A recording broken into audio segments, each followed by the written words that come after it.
Extension of the Tuscan Media Network. I am Tanner, your DM, and it's been a long 2 weeks since we have been back, but we are here to play D&D. I am joined, as always, by Jack, playing Lucky. Tra-la-la-la-la! Oh, yes. And John, playing Poochi. Hello, everyone.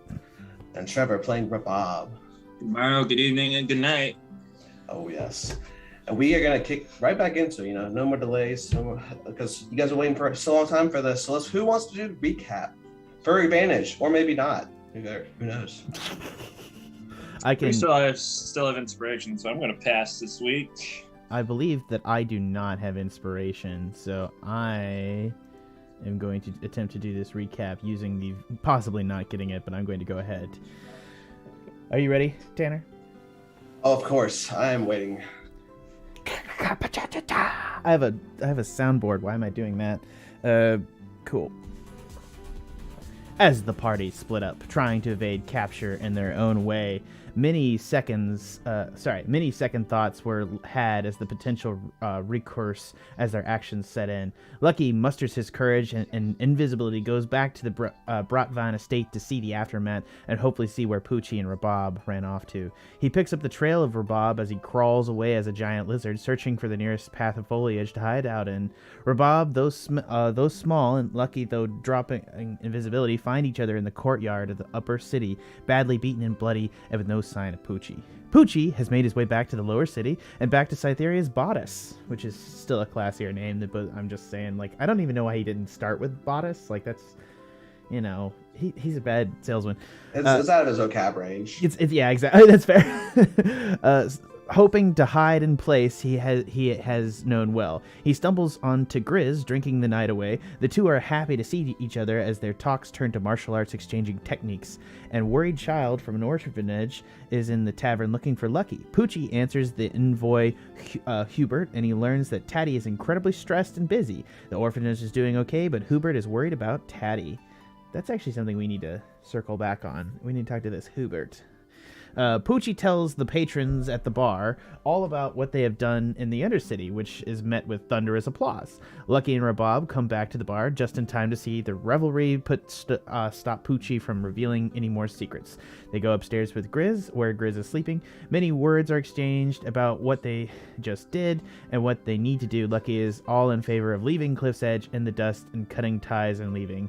Rabab is compelled to stay as some force calls him to the city, and Poochi tells them of the problems of the orphanage and Taddy. The party feels they must at least make sure Taddy is doing okay, as if they will do one thing before leaving is make sure these kids are okay. The next morning they visit the old church of Mistra and find that the children are bustling around and talking to each other, their words drowning out their own initiative. Rabab is drawing initiative. I'm being too long. Okay, I'm going to speed this up. Their words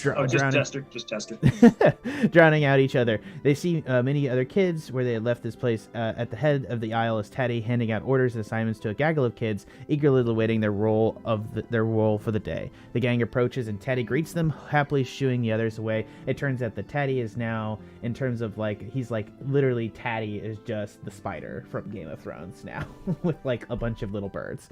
Taddy has turned the church into an information hub and puts the orphans to work spying and collecting various tidbits of information throughout the lower city. Taddy thanks Lucky for giving him the idea, and he also tells him that he's making a lot of money and the kids get some money as well. We should really make Taddy give him more money and take care. Their number one buyer pays them handsomely. Lucky asks who the buyer is, and Taddy candidly tells them it's Sevipis, at which point a figure comes out from the shadows, and because that's just how Sevipis rolls. He comes out of the shadows. He doesn't just come in like a normal person. That's a nice mug, Poochi. I like that mug. We gotta buy you more mugs. Oh, thank you. I don't know. Lucky asks, so Sevipis is happy that the trio is making great strides in the city, but subtly implies that their business in the upper city need not become the knowledge of the masses, so long as they do a simple favor for him. Reluctantly, they agree and are told that there are rumors of Liliana and the trophy room are hoarding some magic items that retrieve on the missions instead of categorizing them. Sevipis wants to know if this is true, and if so, where are the items? He informs them that the trophy room, having accepting any fresh blood for some harrowing missions, the party enters and finds Liliana and Velma Hartsfort in their usual spot. When they inform them that they want the job, she lets them choose between the gravedigger shovel, which some crops are dying around a cave, and the Leviathan scepter, where whirlpools disrupting local irrigation. Obviously, being that don't want to go swimming, we went for I think honestly like Lucky's can't swim. We're gonna circle back to this. I'm not actually sure. They choose a grave. Noted. I don't know. No, not noted. Not noted. I didn't decide in this moment. Okay. They choose the gravedigger shovel and set off immediately, hoping to get out of town as quick as possible. They're unmolested for the 2-day journey up to Hayseed. They share a fire with a traveling family who tells them of the Mad King Marigold and how they had to flee from a kingdom or be killed. The town of Hayseed is dreary and dismal, as many of the citizens have given up hope of their crops returning. Without fear, the party descends into the cave. Well, there's a little bit of fear. I don't know. That's a little editorialization on your part, Tanner. With brave hearts. How about that? There we go. Yeah, they get past the manor's puzzles, the statue's puzzles, the maze puzzles, and are now caught in a room full of chests. The writing on the wall will say one of them is a fake. Obviously, there is a mimic loose. So shit. Excellent work, Jack. All right, so you guys are in this cave. Maybe advantage. Oh, no, you don't get any of that. Okay, cool. That's what I thought. I did read your summary, so it's cool. Thank you so much for doing it. It was beautifully spoken. You embellished nicely, but I'm not. So you guys are here in this cave. The ornate figures all around, like they depict similar drawings what you've seen all over like the various rooms so far. After you've ascended and descended and makeshiftly moved yourself around these stairs, you finally come across this room, and there are chests everywhere. Writing on the wall says one of them is a fake. There's no exits to this room, as it seems to be closed off, and the door you entered in is now gone. Well, whatever a mimic is, does anybody know what one smells like by chance? It's a good question. No, I don't. It's a good question. I assume a mimic would smell like a creature, and a chest would smell like a chest. I guess that would depend, like, how good the mimic is at mimicking. You know? That's a really good. I don't know. Well, what about fire? I mean, if it's a living creature, most living creatures are afraid of fire. No, but, like, so is wood.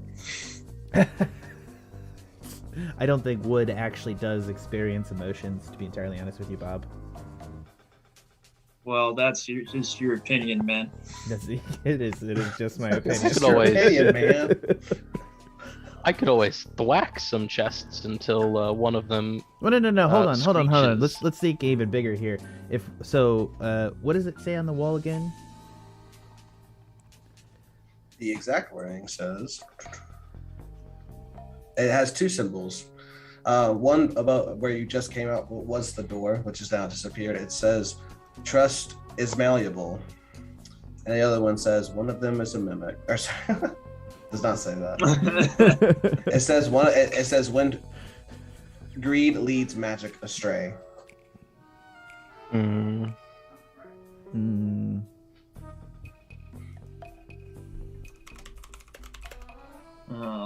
Also, are we officially known as the Titty Boys? You guys would like to be? You guys actually have established a name in your city as like you trio that are known as this. Yeah, and I think the Bosom Boys was the one that was put around online, which I'm a little bit uncomfortable with. I don't think the Bodice Boys is better. I think that sends the wrong message. Not that, you know. Bosom Boys is definitely better than Bodice Boys, because Bosom Boys could be like, you know, we're bosom friends. We're friends of the heart. You know, like we're bonded at a deep level that resides in our bosoms. Yeah, exactly. Because we have bosoms. Beautiful. We have bosoms too. Exactly. It's not just inherently. I mean, in a manner of speaking. The cave walls drip as Tanner desperately tries to redirect our stupid energy. Yeah. So. What are the cave walls doing?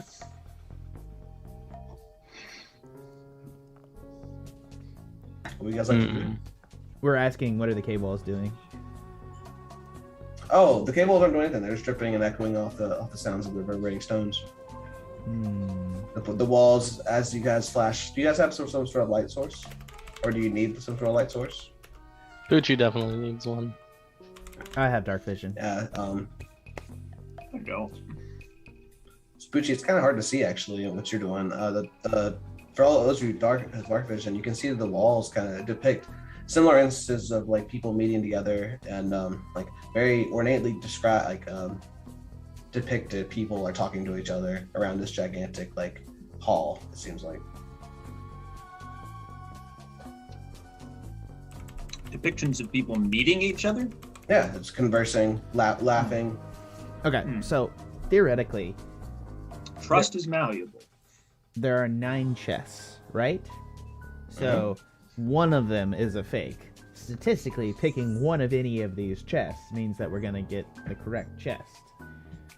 But also, why do we trust the 1,000-year-old guy carving shit into walls? Doesn't he know that paper's a thing? So why do we think this guy's smart that's carving stuff into walls? Yeah, seriously. I imagine it's because paper burns. I didn't need a literal... I was being sarcastic, Poochie. Oh, I'm starting to feel like maybe you were too. I light a torch with Druid craft All right.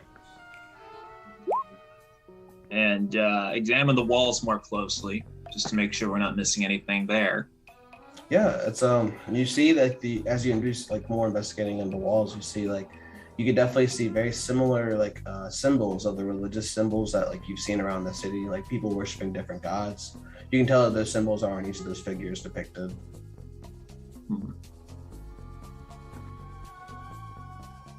A red claw from Malar. All right. 6-pointed. I'm going to be like, Sure. hey, guys, come over to this side of the wall. Sure, what you got? All right. I'm going to use Mage Hand within the limit to try to lift the lid of one of those chests, of the number 1 chest right here. Okay. You cast Mage Hand and you floats over there. Hold on. It is locked. Before I do that, I'm going to be like, come to me, Rabab, so we're all together. Yeah, I'm over there. Well, you got to move your character. I need to move my token. Yeah. I need to move my thing. I can't just So we're say all that I'm we're all over on the there far and then side of this instantaneously- Okay. big chest in the middle, and we're all together. Mhm. And if it's a mimic, it's a mimic. If it's like some dastardly trap, we need more information. So let's just move along, and I'm gonna try to lift the lid of the number 1 chest with Mage Hand. Okay. As you do, your Mage Hand pulls and it is locked. Hmm. Well, shit. Okay. Anybody? What was that? What was that? That was Navi, and I was trying to.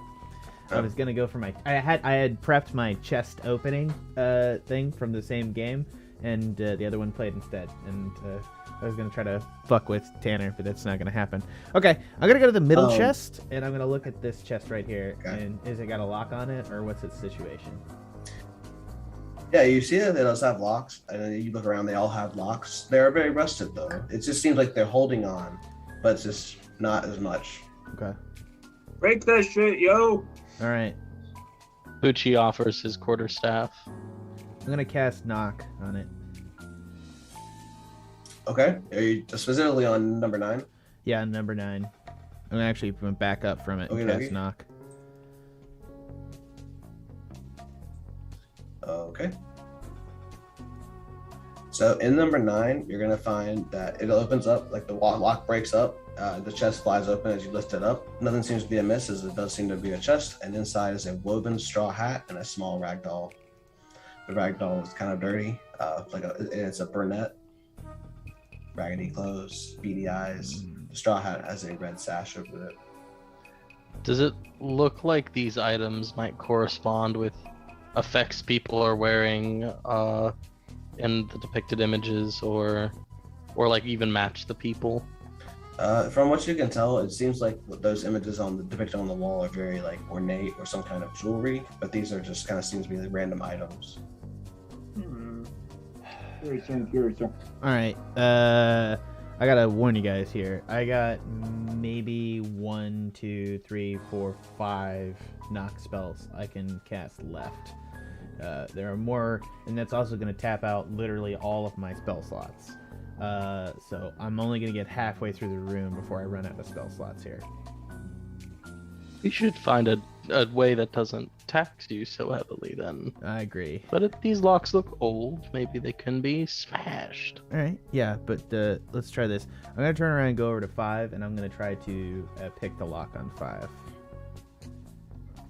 Okay. Do you have thieves' tools? I do not, which seems like a massive oversight given that we had a lot of money in a city.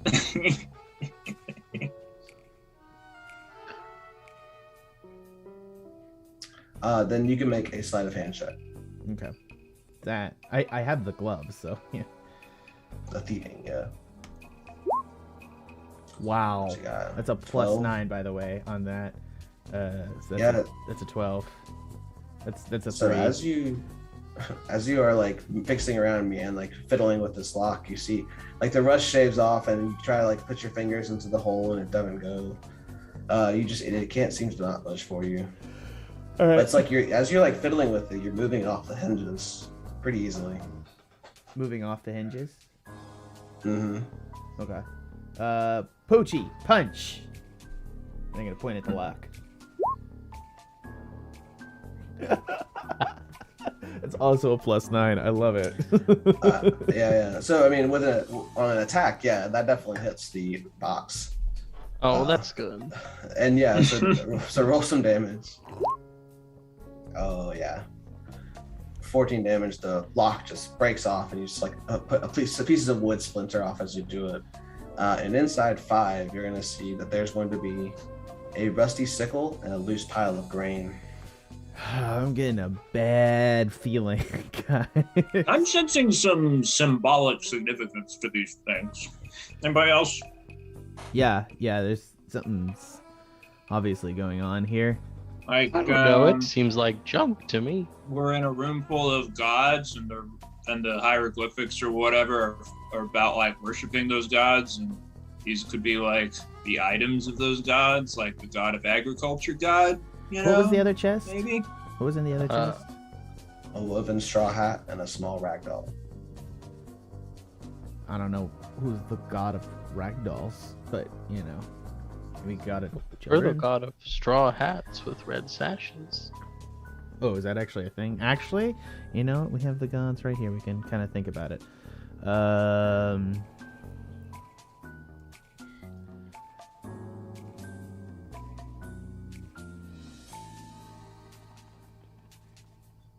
Yeah, let's go to this. So we've opened 5 and 9. So I'm gonna come over here. Poochi, punch 4. We'll do that same thing. Okay. Roll attack, Poochi.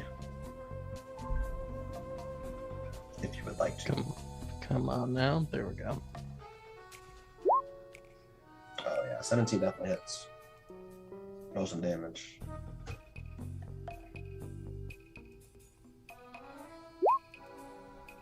Yeah, same fate as last time. That lock breaks off easily as wood splinters come off. And inside 4, as you lift it up, you're going to see that there's going to be a book titled The Pantheon of Gods, The Writings of Prophets from Before the Great Upheaval. Beside the book is 2 golden teeth, a set of clergy robes, and a golden sigil of Cyrolali. There it is. Cyrolali, yeah. Yeah, okay, so we do know about these. This is Cyrolali, the Fragile Embrace. Cyrolali serves as the peaceful calm among the other gods. She's often depicted as wearing thick, warm clothes and sporting a somewhat dirty apron. A luxurious name of a thick chestnut hair drapes down her shoulders. Cyrolali has a habit of nursing the sick and injured back to health. So this sounds like a very solid god. Solid. So yeah, all the gods. Yeah. Doesn't say anything about her like reading books, but it does have her sigil. Well, no, this book. robes. I'm gonna flip I'm a over the golden book. And teeth, I'm gonna assume but- is it almost like a bestiary of gods that's in there? Essentially, yeah. So it's depicting the religious sects of each god, what they worship, what their domains are. I would Basically, like a rundown. I would like of to each do of an them. arcane check to see if it's if the contents is inherently magical in any way, or to see if I can detect that. Okay, yeah, make an arcane check.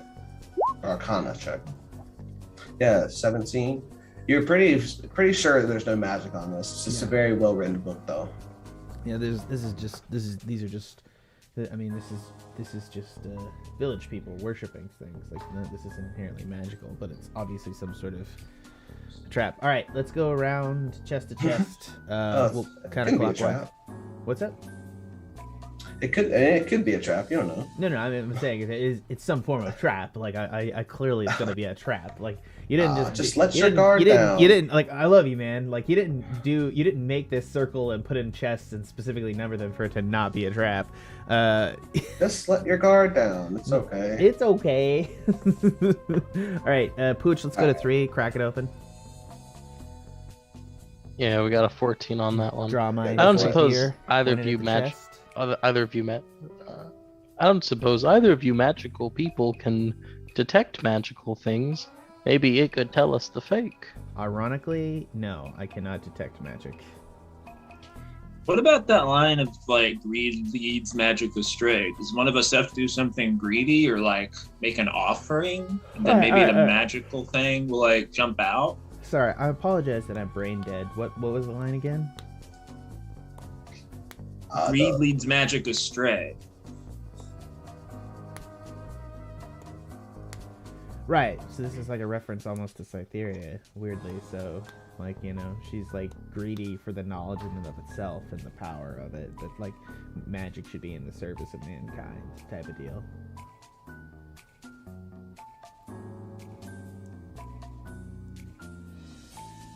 But like, what if like one of the chests is greedy though? It's probably greedy for our Like, what are flesh. chests like? As that potion, Poochi knocks the lock off the other one, and it's number 3. Yeah. Damn. All right, nice.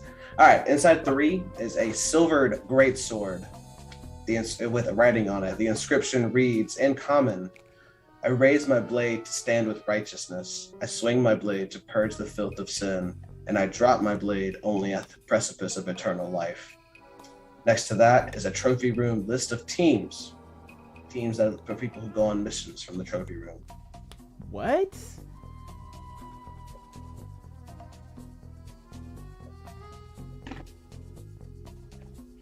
That seems like a strange thing to This is find here. weird, man. Is this just a faff? Are we on a real mission? Is this just a test? Yeah, right? Or Or you or first, then I'll go or second. or like whoever this is has been hunting down trophy room members and they've sent us to like the lair of their mortal enemy, man. That doesn't make sense. What if this is a hit list? Are any of these names crossed out? I want to look at the list. Is Velma and Liliana on there? Yeah, as you flip through the book, you are able to see that Liliana leads a myriad of different teams. But you also notice, as you keep looking through these individual team members, you notice there's no Velma Hesterforth on any of her team on your team. But there is also a name of someone who always accompanies her, and the signature goes Paragdus TW. Paragdus TW. What the fuck? Paragdus. All right, somebody write that name down, right? I did my best.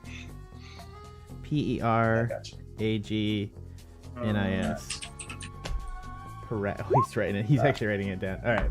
Oh, Paragd. Yeah. Okay. All right. I'm gonna pick up the sword stupidly, with gloves on. Okay. Yeah, it's heavy. It's a silver greatsword.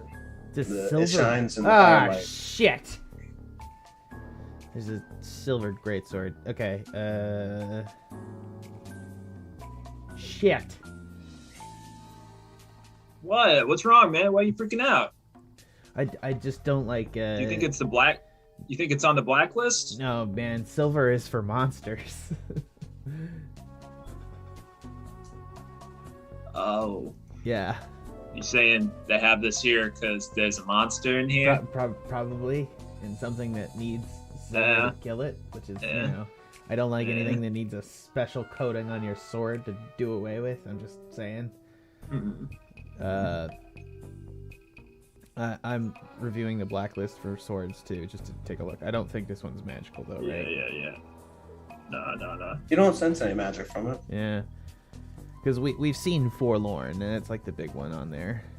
Yeah. I'm really upset we actually gave Forlorn back, to be entirely honest with you. Who we give it to? We literally Cytherea. handed it to Cytherea. Why did we do that? We didn't know she was a bad guy yet. We did well, not know she was a bad guy. Probably could have suspected, but Yeah, we just thought she was going to responsibly, like, hold on to it and make sure it didn't fall into the wrong hands. Exactly. We were really dumb. It's okay. Things happen, you know. You guys have why? opened 9, 5, 4, 3. Yeah, we've got 9, 5, 4, and 3. Okay, like, I guess, like, I want to go over to 9. Okay. And One I'm with the gonna take straw this- hat and the ragdoll. Yeah, the one with the straw hat and ragdoll. I'm gonna pull the items out of the chest, and I'm gonna take the silver sword, and I'm gonna whack the shit out of the bottom of the chest. Actually, first off, I'm gonna see if the chest moves. Does it move? It's solidly in place. Are you from 9? Yeah. From when you smack the chest, the 9 chest, it does not move. Okay. You're a solid thud. The bottom of the chest is wood, right? Yeah, from what it looks like. All right, I'm gonna stab the wood with the silver blade. Okay. Yeah, it you hear it pierce through the wood, like that solid creak. Okay. All right. So this is a strength-based weapon, right? Correct. All right. Who has the highest strength stat? Not me. I don't think any of you really have a high strength No, stat. none of us have a high strength stat. And this is not a versatile weapon, correct? Correct. All right. Probably gonna be Poochi if I had to guess, but maybe not even. Yeah, Poochi. Wow, I have the highest strength of everybody. Jesus, Yep. I have the highest. Lucky strength. you're holding all the gold, right? Yeah, that's true. Oh, the Why gold. don't we all like the throw muscles. some gold out on the ground and see if one of the treasure chests goes for it? For the gold, why would it go for the You always gold? pick it up. I don't know. Maybe one of them is greedy. I can't get that line. Oh, that's out of my actually head, good. That's man. good. The That's thing good. about All right, greed. yeah. I pull out 5 gold, and I'm going to go up to 2, and I'm going to toss it down in front of 2, or like throw a piece Okay. into the chest. On the chest yourself? Okay. Yeah. Yeah, it clinks on top of the chest and it does not move. Okay. I'm gonna hit it. All with, 5 pieces. I'm gonna hit the lock with the silver sword. All right, make an attack. Is it With what disadvantage. kind of weapon is it actually? Just so I can add it so for the attack to make it roll. It's a great sword. So it's a fuck. It's a great sword. So 2d6. I'm gonna suck at this. Manage. I think it's inventory, 2d6. Silver. What? It's not a greater silver sword. Yeah, exactly. It's a great sword. Let's just go with great sword. Okay. Add to equipment. Yeah, 2d6. Yeah. All right, here we go. I'm gonna take the great sword in both hands. Plus 6. No. Yeah, plus 0. Attack. Oh, yeah. 19. Yeah. Okay. With expert precision, you hit that lock and just do some damage. 7 slashing. Yes. Yeah, 7. you get that chest, Lucky. Bam. That lock comes creasing off like you slash through the rusted parts. Nothing happens as you guys pull up the open number 2. It is another book. This time it is titled The Council of 9, The Engineers of Progress. Beside that are a number of spectacles and a compass. Oh, holy shit. What? There's 9 chests. Are there not 9 gods? Are there also 9? There are 9. No, there's more than council there's Council of members. 9 is obviously 9 people, right? Yeah. Except one of them's a fake. Oh, one of the council members is. All the council members are fakes, man. What am I even talking about? Exactly, right? Like, but this one right here. What was the items in the chest? One more time. It was a compass, right?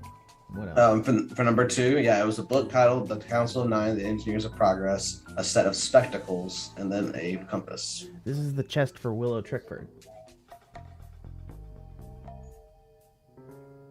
He's the engineer of everybody.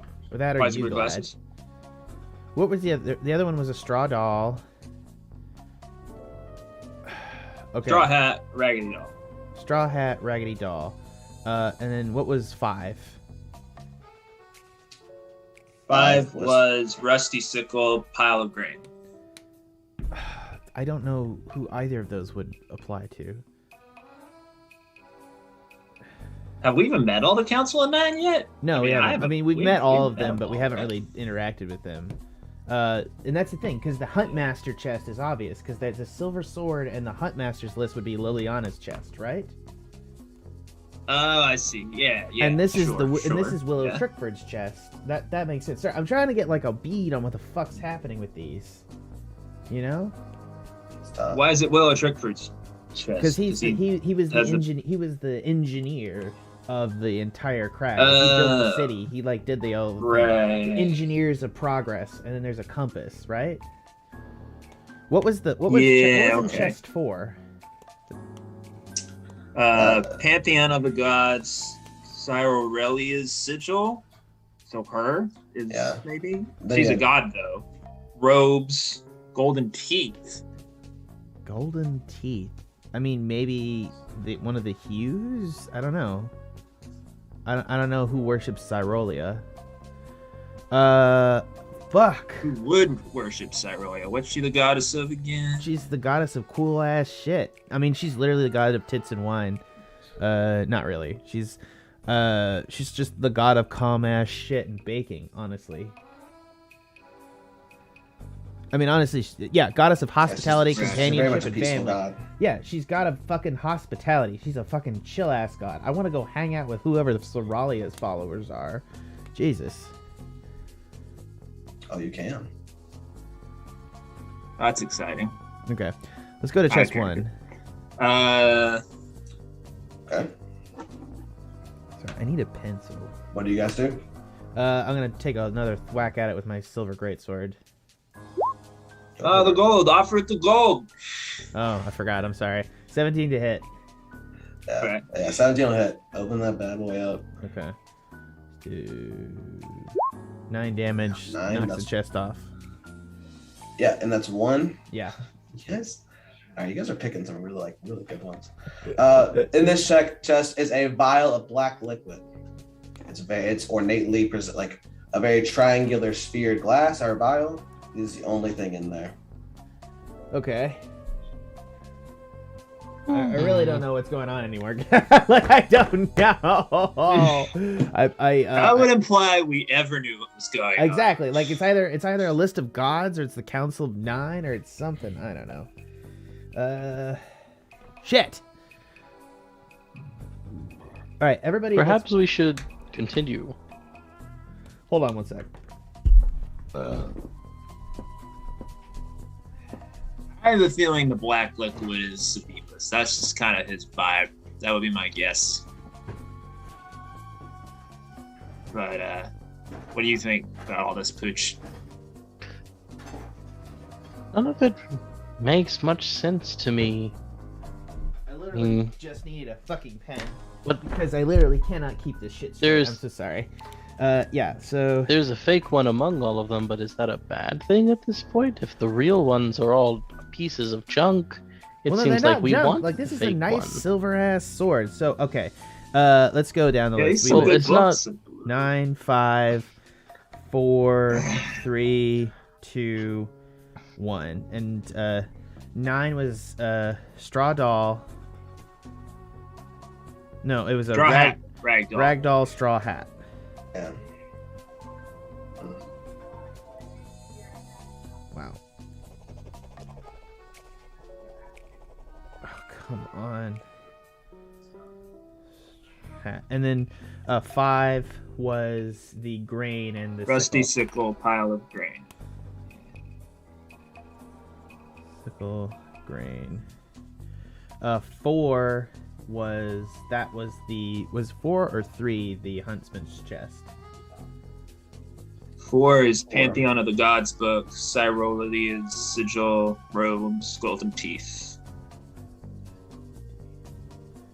Obviously, 3. 1 is a black vial. Yeah. And what was 2? 3, you got the sword. Yeah. And Sword and 2 is the Cancel of 9 books. Okay, and there was the sword and also the Huntmaster's list. Yeah. Okay, so there's a couple of things that could be happening here. There's actually like a distinct set of possibilities. I'm not actually sure what's happening, but I can pick up and examine the black file and see if I can figure out what it is. Okay.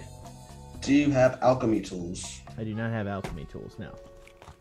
or alchemist supplies? We should just buy a lot of. Actually, we do have alchemy supplies because I think Poochi has Poochi has brewing supplies. He has a brewer's kit. Yeah. So can I like try to maybe like in between it here? Yeah. Make a check with disadvantage. What is using the check? Poochie's tools? Yeah. What It would be intelligence.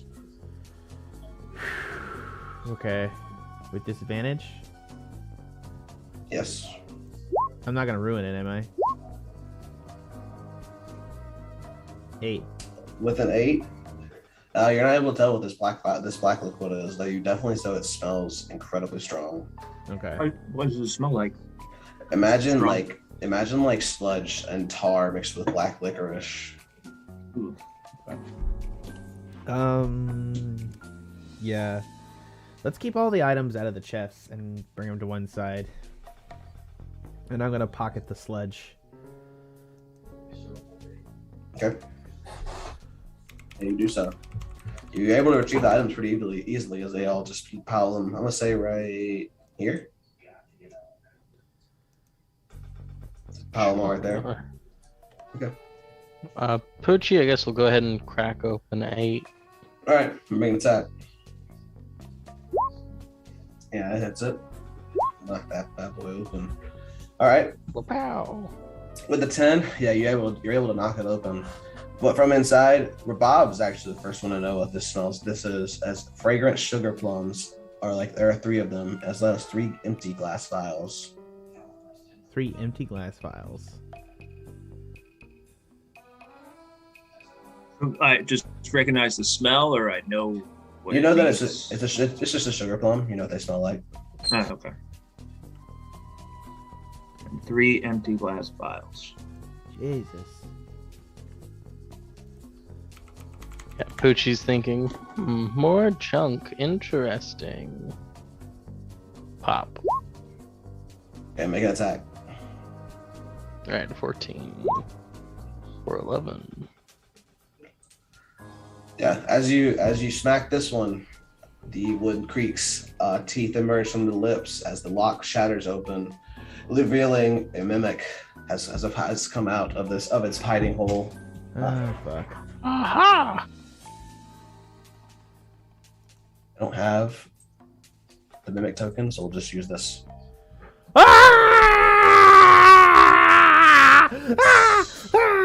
Okay.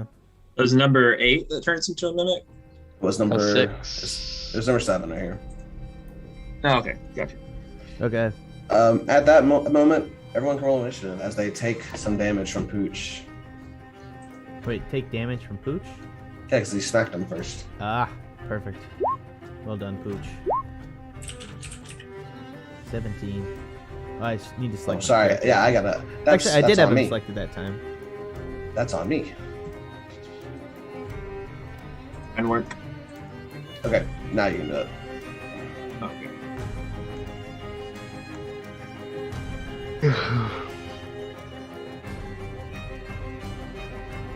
So you select your tokens first, and then I'll just change them to what you guys got here in the initiative originally. Mine worked, right? Oh, no, it didn't. Yeah, just do it again, All and right. I'll change them for you.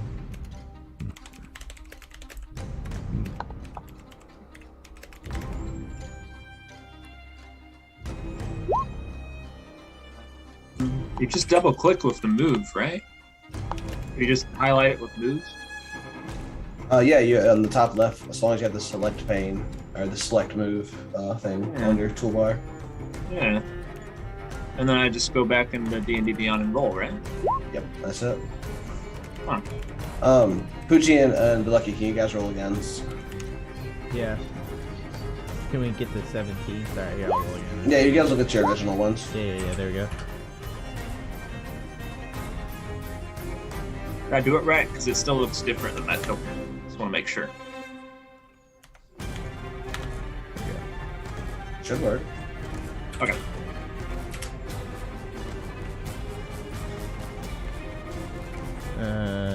Yeah, who goes first, Lucky or, me or Pooch? Trevor, y'all can decide with that on your own. Sweet. Pooch, if nothing else, I'll let you go second. Is that okay? Alright, sounds good. Sweet. I'm gonna take my action to swing the silvered greatsword at the mimic. Okay. So 10 to hit. I don't believe that'll hit. No, 10 will not hit. It banks off his wooden body. Okay, I'm gonna just drop the greatsword onto the ground, and then I'm going to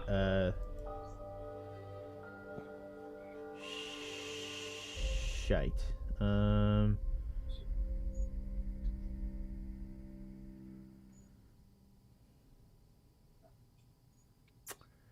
I'm going to use shite.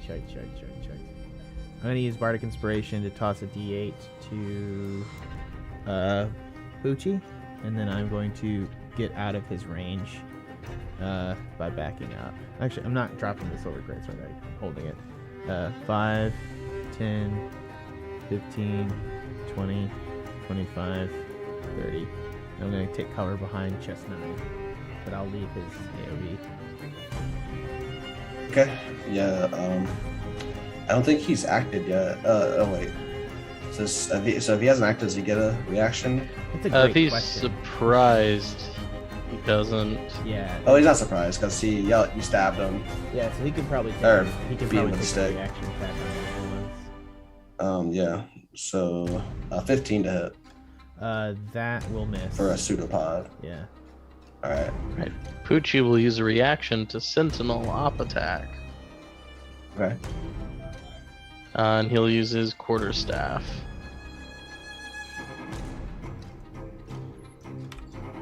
Oh, pow. Oh, damn. 19? Yeah. Hit him hard with that sentinel attack. Oh, shit.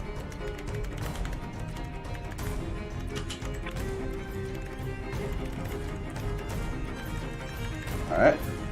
That'll be the end of the mimic's turn. Oh, sorry, it's Lucky's turn. What are we talking about? Are you done with your turn, Poochi? Or Lucky? Jeez. I am, yes, and I'm just hiding behind this thing in Perfect. very lucky fashion. All right. Poochi, you're up. Yeah, Poochi will say, "You stay away from Lucky. He's a nice boy." Remember, you have Bardic Inspiration. He did. Oh, 21. Yeah, definitely hits. For the minimal damage, Oh. 10. Yeah, so the 21 will hit for 9 points of damage. Nice. Poochi will give a stun a try, sure. Why not? Okay. It's a con save, right? Yeah. Yeah. 21. Alright, he's gonna do some acting. Then Poochi will use his bonus action to kick it. Go for it. Oh, 25 will definitely hit. For 5 more points of damage. Okay. And that'll be it for Poochi. Nice. All right. Rabab, you're up. Not sure if this thing has eyes, but it needs to chill under a little bit of moonlight. And it's going to make a con save when it starts its next turn. It hasn't left this. I'm going to put it right on this, on its right side, on that 5 foot radius. Like right here? Yes, Okay. sir. You got it. Is that it for Rob? You want to move or bonus action? I'll step. I'm good. All right. The miracle starts turn, and then it'll make its con save for a 4. So it'll take some moonbeam damage. So 18 right off the bat. Yeah, spell slot at 3rd level or higher, damage increases by 1d10 for each slot above 2nd. So that's 3d10s. Nice. So actually perfect. So I can as roll that, or you roll it. As it's like ready to finally act, and it makes this big old roar to like finally move, the moonbeam strikes it, and as it wails in pain, it starts to burn and disintegrate in the moonbeam, effectively killing it. Oh! Before we even acted, you guys killed it. Upon recognition of the body, you'll see at the back of the box says greed. Wait, say that again? It's great. Back of the box? Mm-hmm. The back of the box, after it's morphed out of its object form, has like greed, the word greed, and scrawled on it. And yeah. Greed will lead to. I'm not really sure we solved this puzzle, but you know what? Fuck yeah. Nah, man, we killed it. As the final bits of wood start to burn away from the moonbeam, a door manifests right here, right at the top of the dome. Okay.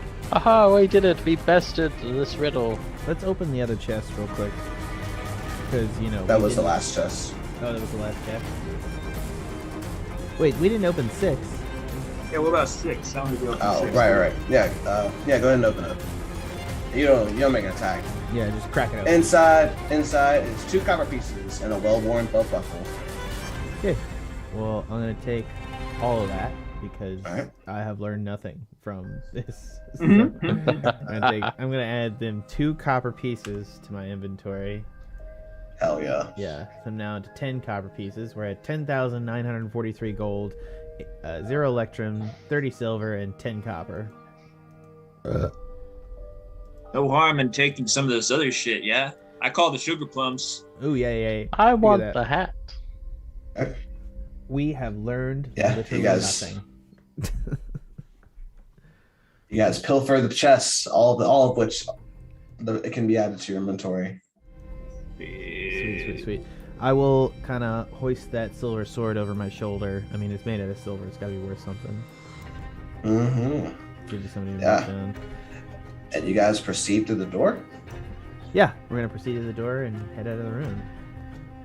Hell yeah. So as you guys go through the door, it's going to be very similar. You're going to go through some staircases, each with like very angular and precise like cave carvings as opposed to the regular cracks that you see in most caves.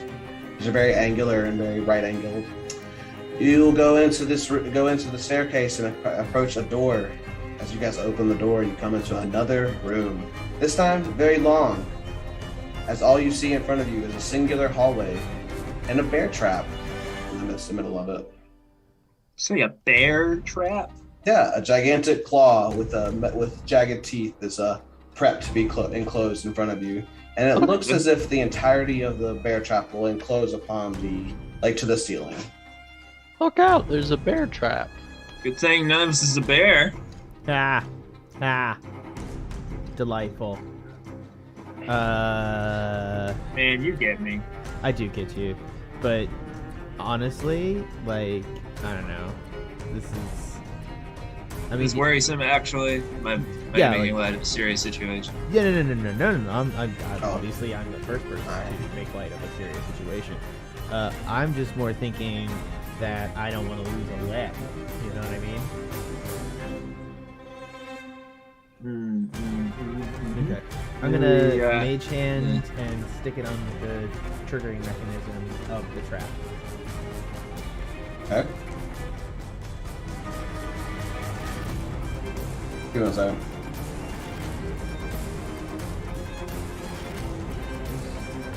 What happened? All right. So yeah, I make a sleight of hand check to try to disarm this trap with your mage hand. Oh 27. yeah, totally. You definitely disarm it, and as you do, you hear a sudden clink as the bear trap closes around you. But then suddenly, as the trap closes, the ceiling above you falls open, and a giant bear falls down, ready to attack. It was bear trap all along. Oh, It it's was a bear trap all along. Okay. It I was a bear trap. slow clap. Okay. One would spout before the master. I will roll You're right. initiative because I'm ready to fuck this bear up. Yeah. Whoa! Let me get it, Let's let not me get get it. hasty, man. It's just a bear. Yeah, I mean, it's a can bear. I turn into a bear? I don't think I can turn. Into Oh, a bear dude, you yet. can do like the Really wanna Loki go story bear to where you bear turn here. into a bear, breed with him, and then go off in the wood and have bear babies. Like, you know, when Loki fucked a horse. As a I man. mean, we could just like thumb wrestle. I'd Can be you good with choose- that. Actually, but, interesting question. Do you choose the gender of the creature that you become out of curiosity? Is that like a specific thing you can do, or is it? Are you like? DM. I'm not asking. Yeah. Yeah. We're gonna look up. What kind of bear is I'm this? fucking about. Please don't actually give this any serious thought, Tanner. No, I was messing with the initiative. Y'all are fine. No, we gotta pause the game until Tanner figures this out. Yeah. And then Rabab, can you roll initiative as well? So we're doing this. Okay. Yeah. Yeah, there's a bear that fell on you. Yeah. A piss. It fell on us or in front of us? He's literally right there. Look at the giant, like, bear. Oh skeleton. shit. Yeah. Okay. Yeah. Yeah. He's Yeah. like right there. All right. Saw it. What the hell? I need to check my token again. Hold on. Are we talking like grizzly bear, brown bear, black bear, like Trevor's a bear huge man. bear? Is a brown bear. All right. So if I turn into a black bear, we're not going to be speaking the same language. I can only turn into a black bear that I'm Don't aware think of. so. Why only a black bear? It'll be like pathetic, puny honey bear. You cannot match my marvels. All I right, go for it though. Poochie, you're up as this bear has fallen on you. Oh, sorry, fall in front of you. Poochie is just screaming, "It was a bear trap! It's a bear trap!" And he will hit the bear. Hit the bear then. 13, yeah, that definitely hits. What's your damage? Oh, nice. I'll just roll him. All right. Pooch will try to stun on his second hit here. Okay. It's con. 17. Yeah, no. Then Pooch will use his unarmed strike. Okay. So yeah, that'll hit as well. So 21, and then this damage will be 6. So 27. Yeah, the brown bear is hurt. That brown bear is hurt. Anything else for Poochie? No, that'll be it from him. All right. Next up, Rabab, a bear, a creature you turned into a million times before, has just fallen from the ceiling. Oh man, if it's a creature I've turned into a million times before, I'm gonna turn into that creature again. No, hold on. Okay. You can also do an animal handling check if you want to try to do that. Look at this, my handling. Oh, it is pretty good. Yeah. That's Sorry, a good point, Jay. I apologize. I just cheated, DM. I do apologize. No, I mean I could. You're fine. Yeah. Let's see, how many wild shapes do I have left? It's probably all of them. Like all 2. Yeah, I'll. I mean, if I'm gonna do animal handling and try to like talk to it, I'm gonna have like an even better chance. I'm gonna retain that as a bear, so I might as well like be one of its kind. So I'm gonna turn into a brown. So I might as well like be one of its kind. So I'm gonna turn into a brown. I couldn't find a CR on it. CR is 1, so can you turn to CR 1 creatures? Oh no, only one half. Oh, only a half. So that's a no. Okay. I'll just all right. Rabab is going to step out, spread his arms wide, and just try to chill out this bear, maybe with like the scent of honey. or something. Okay. From it, wave his staff and kind of get his attention. Okay, yeah. Make an animal handling check. Oof, 6. So the bear notices you for sure, but you look at him, you see he's kind of ravenous, and he smells the honey, and wants it really badly. His anger is not quelled. Nah. Ooh. I pull out one of those sugar plums, and I try to imbue it with the scent of honey. Okay. And I throw it. If I can, I don't know if I can do that. And if I can, I'm gonna try to toss it in like overhead over the bear. Yeah, I'll let you do it. Like trying to get like in this hallway kind of area. Yeah, like back towards the bridge. Okay. Yeah, you do so, and the sugar plum goes flying. The bear's interest doesn't seem to fade or waver though. Understandable. Okay, I think that used my action. Anything else? Movement? Yeah, I'll get the fuck away. All right. If you do that, it'll get a swipe at you. All right, I'll take it. Hey, Poochi would like to use his reaction to do a little sentinel op attack. Oh, of course. As he says, 12. Rabab, watch out! So 16 or 18 to hit for Rabab. Oh, 18 hits. All right, that's 8 damage, and then that will definitely hit against the bear, Poochi. For 8 points. Yeah, you deal 8, I give 8. Very fitting. All right. As Rabab moves away, the big bear will go, and it'll try to follow Rabab because it has the scent of honey, drawing op attacks from anyone who wants it. Sweet. I will take that op attack, and I will stab it in the ass with my rapier. Go for it. I would take an attack, but I just used my reaction. 22, Oh, darn. The bear. So smart. 22 to hit. And Yeah, that'll definitely hit. that'll do 10 damage. 10. Yeah! In the butt! Yeah. So with that bear is looking on its last leg, but it seems determined to get this honey that's been promised it with its smell. Oh no. This backfired. He'll gonna go for an attack against Rabab with his claw. Shield For up a Rabab. 17? You could do it. 17 hits. And then for a 16 for its bite. I'm sorry, what? So For it makes It's the it bear makes 3 bit you. attacks. Oh shit. You're fucked. Oh, sorry, it makes 2 attacks. 2 attacks. Okay, hold So yeah, on. 16 to hit the other one. 16 six- also hits. Okay. And 1d8 plus 4. So 11, so 9 damage, and then 2d6 plus 4. So 9 damage, and then 11 damage. So 20 damage total. Okay. I'm alright. And that bear All right. is up and growling, snarling, licking the blood off his claws. Next is Lucky. Okay. Shit. I'm not alright. You're not alright? Nope. Are you alright or are you not alright? I am definitely not alright. Okay. I am going to run up to the back of the bear, get flanking, which is not a real thing, but I wish it was, in this exact moment. And I am going to... Actually, no, fuck that. I'm going to stay where the fuck I am, and I am going to cast Vicious Mockery on the bear. Yes. What happens if you cross a bear and a skunk?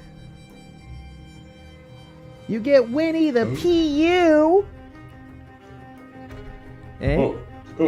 The bear's gonna start smelling itself. Okay. Oh, poor bear. Okay. Yeah, he needs to make a Wisdom 15. Okay. Not very good. 4. Alright, that'll do 7 damage, and he'll have disadvantage on his next attack roll. Oh, you said 7? Oh my god. Yes! As you do so, the bear is stunned by what you said. He stinks! He was so upset by how much And he he stinks. faints. Hey. He faints. Oh. And it is effectively unconscious. Thank you for not making me kill that bear. I've been really upset about that. I Ironically, mean, you could psychic damage and the bear's unconscious body is there, and the trap starts to reset itself and like come back down. oh, I'm not gonna deal with another bear, guys. Why don't we just try to move past the trap? Is that a good plan? Yeah, can I cast a healing word real quick? That honey thing kind of rubbed me the wrong way, as it turned out. It was a good plan. Yeah, of course. You're really valiantly leading him away from us. I really do appreciate that. Yeah, you're welcome. Cast healing words, 2nd level. Healing increases by 1d4 for each level first, so 2d4s. Wait, plus my spellcasting modifier. Yeah. Is this the first time I've cast healing word? Do I know how to do it? Okay, my spell attack is +7, so that's my spellcasting modifier. No, modifier is +4. Okay, Yeah. so 2d4 is +4. Yeah, go ahead and heal yourself. 2d4 is +4 is 12. So I'll take 12 back. Nice. Yeah, so you guys, Rabab gets a little bit of healing. You guys are gonna try to slip past the bear trap. Yeah, I'm gonna go down to the hallway to the bear trap, and I'm going to just investigate it for a second, or just examine it. Okay. Yeah, as you investigate it, it seems that if you place something heavy on the pinnacle in the center, it will close and snare the entirety of up to the floor to the ceiling. There's also some hidden mechanisms that seem to be attached to it under the stone. Right. So clearly that hidden mechanism is summoning a bear. Was it magical in nature, the summoning contraption, or did it literally a vent open up that released a bear? You can make it. It's a vent. Yeah, so it's actually a physical mechanical thing. All right, well, I'm going to go to the wall and look at the wall. Is the wall like, what is the wall made of? Which wall are you talking about? The left wall here. Yeah, so that wall, it's basically made of stone. I'm going to take out... Same angular cracks. I'm going to take out some pitons and a small hammer and start knocking pitons into the stone wall. And then I'm going to hook in some wire line, and I'm going to use it to hoist myself up. And then I'm going to try to leverage across over the trap with the wire line. And I'm going to knock in a couple pitons so there's like a guide rope that you can stand on. Okay. Yeah, you do so. So you're trying to. Are you slacklining it or trying to like? I'm swing slacklining it essentially. Like I'm slacklining it. I'm all right, throwing so that'll line be out. yeah. Yeah. That'll be an acrobatics check. Okay. What is a piton? Dude, Please, I love you. somebody. I'm gonna luck point that if you What? don't mind. That's fine. It's a nail you stick into the stone to hold a rope. 17. Never heard of this. So a piton is literally it's a tiny nail-like thing that you nail into the stone and it expands and it's like creates an anchor point when you're climbing. It's like those things you literally knock into the stone to do it. So this is medieval times, so I think it's the old style pitons that you actually had to hammer in, versus the new ones have these cool expandable things going on that you put in cracks and stuff. Huh. It's It's not what Urban Dictionary told me. I do not know what Urban Dictionary thinks a piton is. Poochi and Rabab, you see Lucky has effectively tight roped his way over the bear trap. All right, Poochi is going to try to very carefully. What? Any kind of button that you push could also be used to describe a small peg or knob. What the fuck? Push that little piton to turn on. Fuck you, Urban Dictionary. You have just become irrelevant in my eyes. Sorry. Continue, John. Sorry. Oh yeah, Poochie's gonna just try and twinkle dance over the spots that Lucky stepped on, and try to use his, if he can, his acrobatics to step very carefully and precisely. Yeah, go for it. Or actually, maybe do a cartwheel through it. Okay. It feels natural. Yeah. With a cartwheel, make a acrobatics check. Oh no. So you, in fact, fall. Shit. As you do so, the bear trap ensnares upon you. You're gonna take some damage. Fuck, it's gonna be bad. Oh no. Do we have any spells that we could react with in time? I don't think. Is it a Wait, you have Bardic Inspiration! You have Bardic Inspiration! Is it a dex Sure. save against this damage that's coming my way? You can use your Bardic Inspiration, roll a d8 and add it to it. Yeah, it's a skill check. Oh, okay, it's the skill check. Yeah, that's right. I'll roll use the the D8. d8. You still have it. I added it to them. Yeah. Yeah, it's a Oh. it's a 16. I think of how cool it'll be if Lucky sees me succeed at this. Oh, yeah. I think of all the little ditty he played earlier. Yeah, so as you grip the slack line with your hands on the cartwheel, you start to really freak out. You're like, oh god, that's not good. And then you see Lucky's looking, and you cartwheel flawlessly through it. Holy shit, man. That was close. Rabab, your friend's on the other side. Just like in the show. At the show. But I'm gonna check on the bear to make sure the bear's okay. Yeah, bear's fine. He's Bear unconscious. attacks you. Bear kind of. Does he have anything in his pockets that I can? What? The bear has no pockets? As you're looking around for pockets, you feel through the fur and see that it's pretty malnourished. I'll leave him a good berry. Okay. Right by his nose for when he wakes up. And okay. Not to cast aspersions on your craftsmanship, man. This thing's really impressive, but do you think it's rated for over 300 pounds?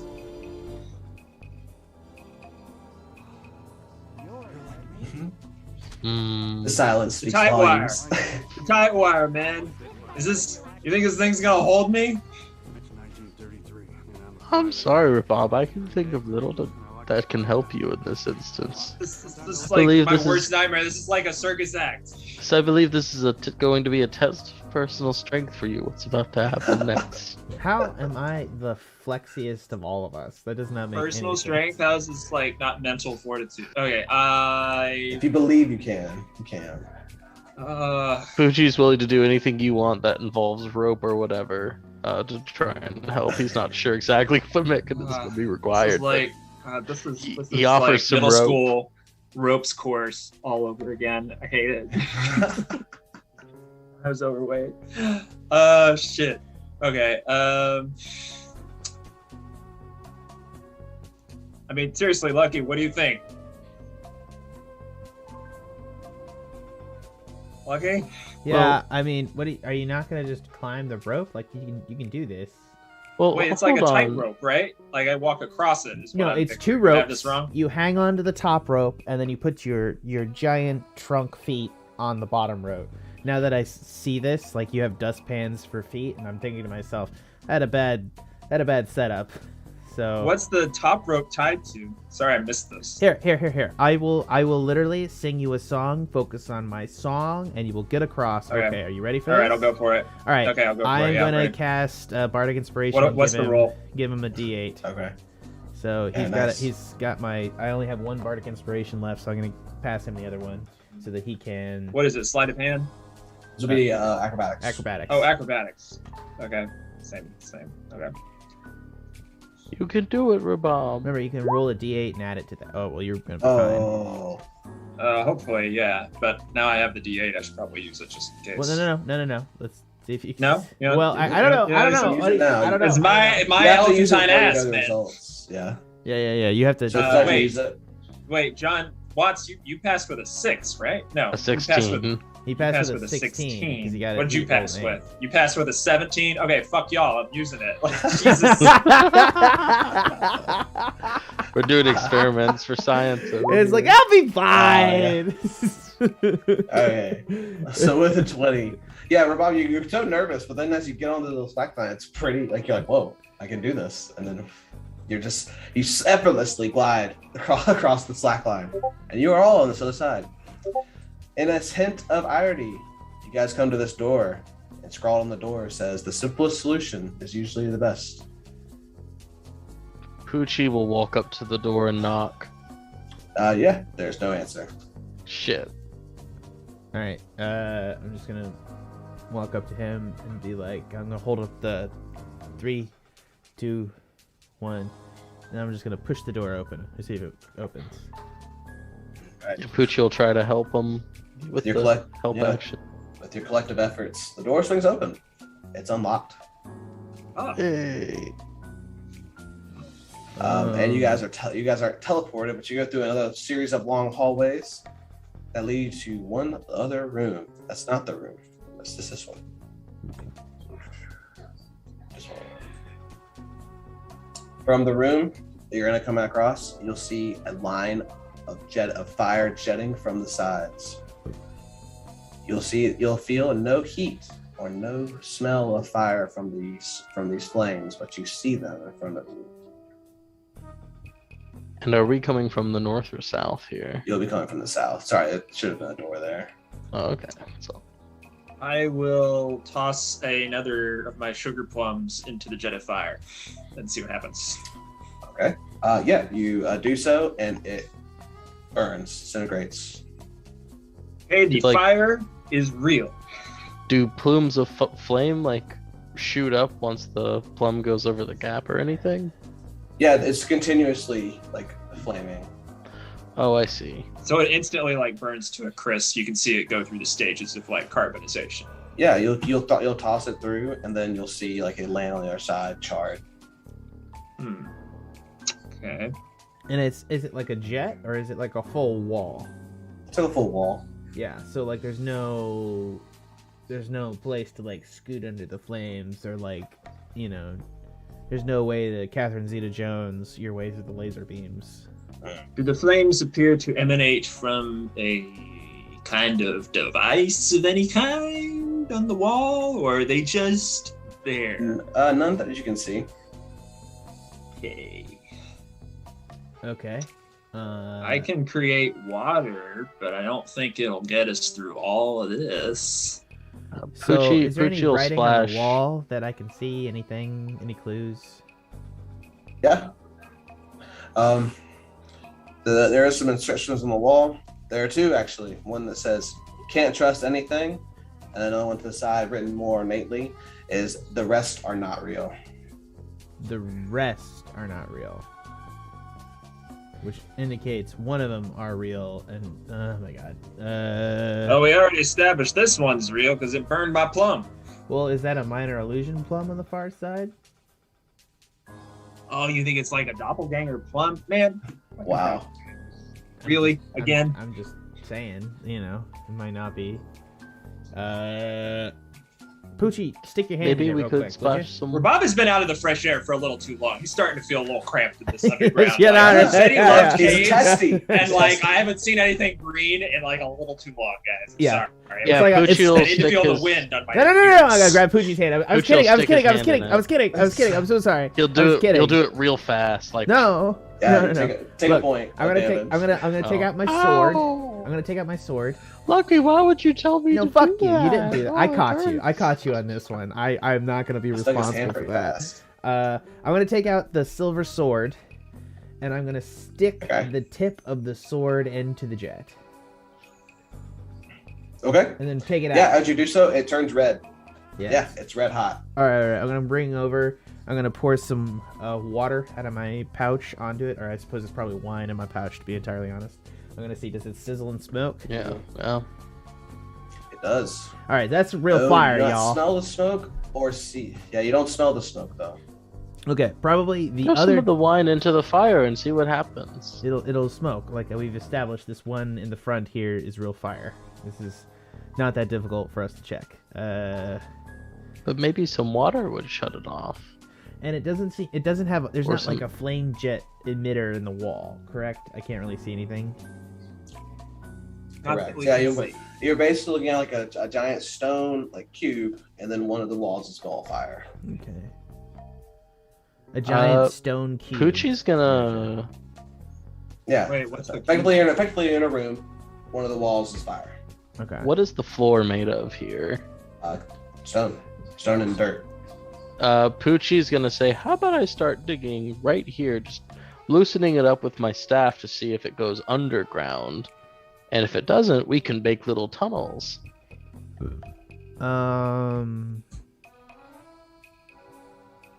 Yeah. I mean, I'm good with it. All right, Poochi. Poochi will try to kind of like carefully chip, like first the corner of the stone that's like basically is the corner where like flame meets open air, and he'll try to like degrade from there to see like, I guess to see the earliest signs of like how deep below the surface does this flame wall go. Yeah, so you can keep chipping away. It's gonna take you a fair bit of time to chip through the stone. How about actually, Rabab? You see that it does not go beyond the floor. Okay. Oh, okay. So, all right, it's an option. Rabab, I'm gonna suggest one. you use create or destroy water. You have that spell, right? Yeah. I mean, I thought about that. Okay. But, you can like make. where? You can make. Look, you create water. And you can actually upcast it. So, if I'm not mistaken, it's a first level spell, correct? Yeah. And I got a 3rd level slot, so that would get me 10 additional gallons. Yes. No. It'll be 30 gallons of water. 30 gallons of water.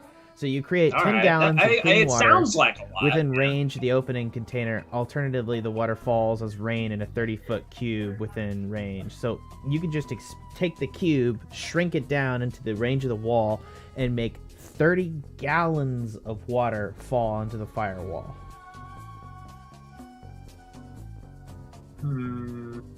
And it says specifically, within range, extinguishing exposed flames in the area. That's part of the spell. Yeah. So like, I do that as we go through this first wall. Yeah, like we're just gonna try to get here. That's the idea. And you cast it. We'll see if it has any effect, and if it does, we run through it real quick while it's just kind of hot steam. Actually, that's a bad idea. I mean, yeah, sure. How, like, 30 gallons? I mean, how many cubic feet of fire is that? I guess would be. Well, you can like, make it fall in an a area. 30-foot cone. This entire area. Right. Actually, you can make it. I mean, it doesn't specify specifically that you can't make it smaller. Like you can make it smaller, so you can upcast this spell, and then, if I'm not mistaken, this entire wall is 45 feet. So like you just make it fall in this half, and we all go to the one side near the wall. Yeah, and just 30 gallons so that it's plenty of water, because it's like the most I can do. Yeah, exactly. And we just cover our faces and we try to rush through this one portion. All right, man. I'll make it so. Let's try this. Pooch over here. We're gonna tuck and roll. I tap my staff on the ground, Moses style, and I kind of make the water. Yeah. It'd be cool if it came out of my trunk, but I don't your cast is 3rd level. Okay. Yeah, you do so, and the water just seems to like dissipate this entirety of the flame as you guys go have a clear path forward. All right. I combat roll through the wall. Same. Yeah. As you guys get to past the first wall, you'll see that another wall of fire meets you. Okay. I'm going to do the same thing I did before. I'm going to take my sword out, and I'm going to stick it into the wall. I'm going to come over here while he's doing that and pick up my plum, my charred plum. And I'm going to taste it and see how it is. All right. Yeah. As you do so, Lucky, the blade comes out hot and red. Rabab, the charred plum, is still savory. It's still sweet, but it's almost like a gooey sweet as opposed to like that crisp sweet from the sugar plum. Okay. Serendipitous. It said only the first one was real.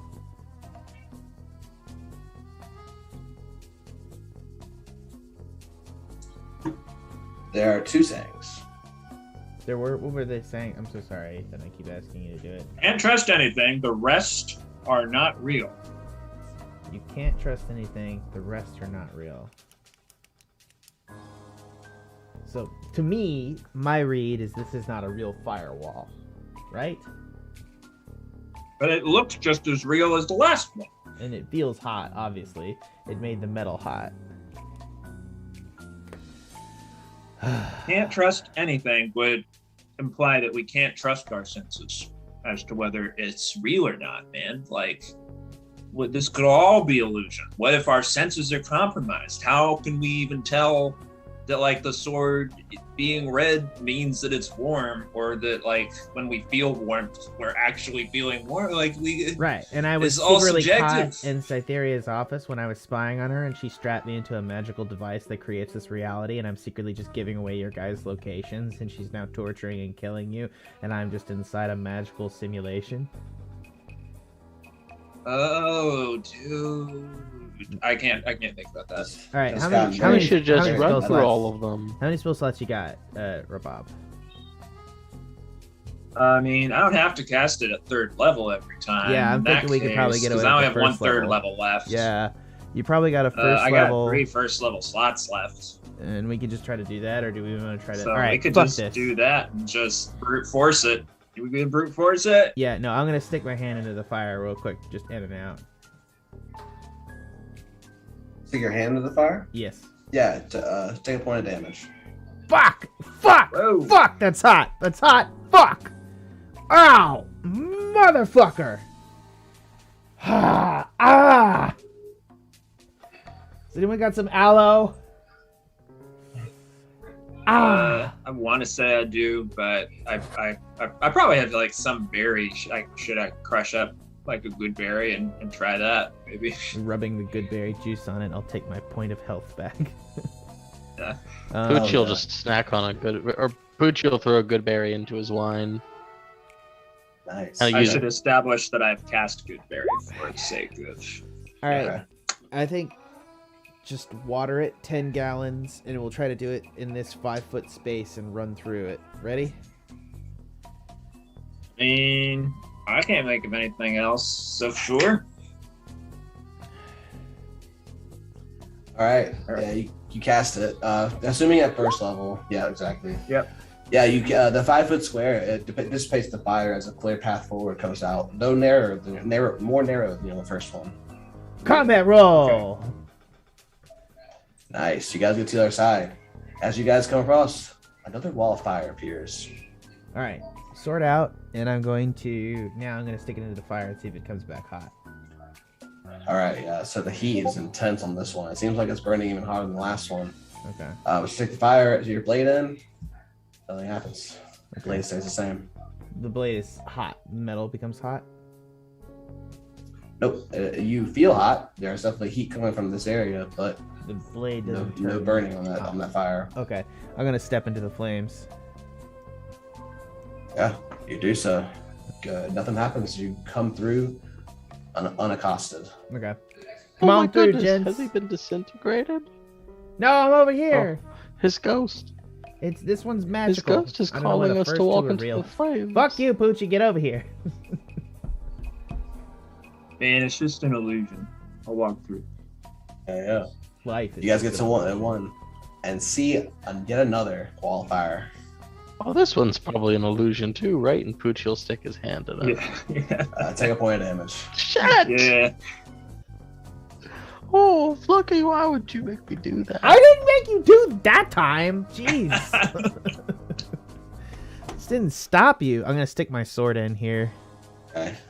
This time you don't feel the heat, but instead you do see the sword and go red hot, similar to the first two. All right, I'm gonna douse the sword, and then I'm gonna go down the firewall at each 5-foot square, sticking the sword in to check if it's hot. Yeah. You can do that the entire line and see if the sword remains red hot as you stick it into each 5-foot square. In just every 5-foot square, so this is a real one. Mm-hmm. So why was the middle one right there fake?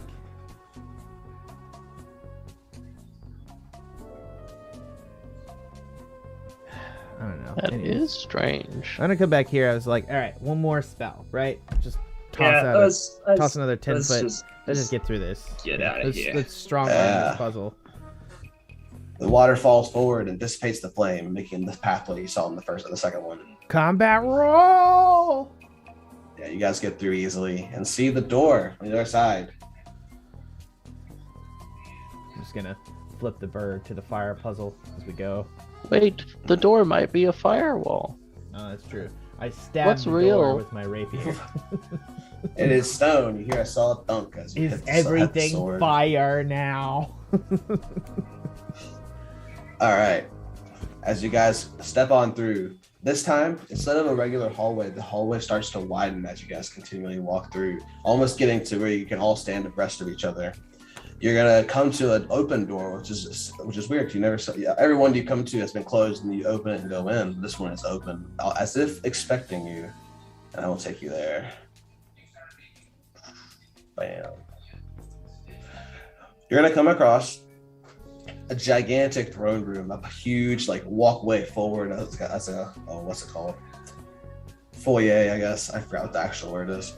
The standing at each side, accompanying one another, are gigantic stone statues made of highly decorated and very physically fit gladiators. The stone seems to be moving as they sit on their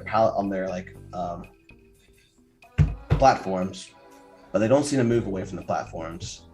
The ornate rug that you're standing on is made out of pure velvet, as you see a huge, gigantic throne room carved from marble is being sat upon by this gigantic, disgusting, undead king. His skin is falling off. There's a sword grasped in his left hand, and in his right hand is the head of a human, the blood still seeping from the neck. What do you guys do? I think we've interrupted something. Seriously, don't like the looks of this giant fight chamber. Poochi will say, "Who are you? What are you doing here?"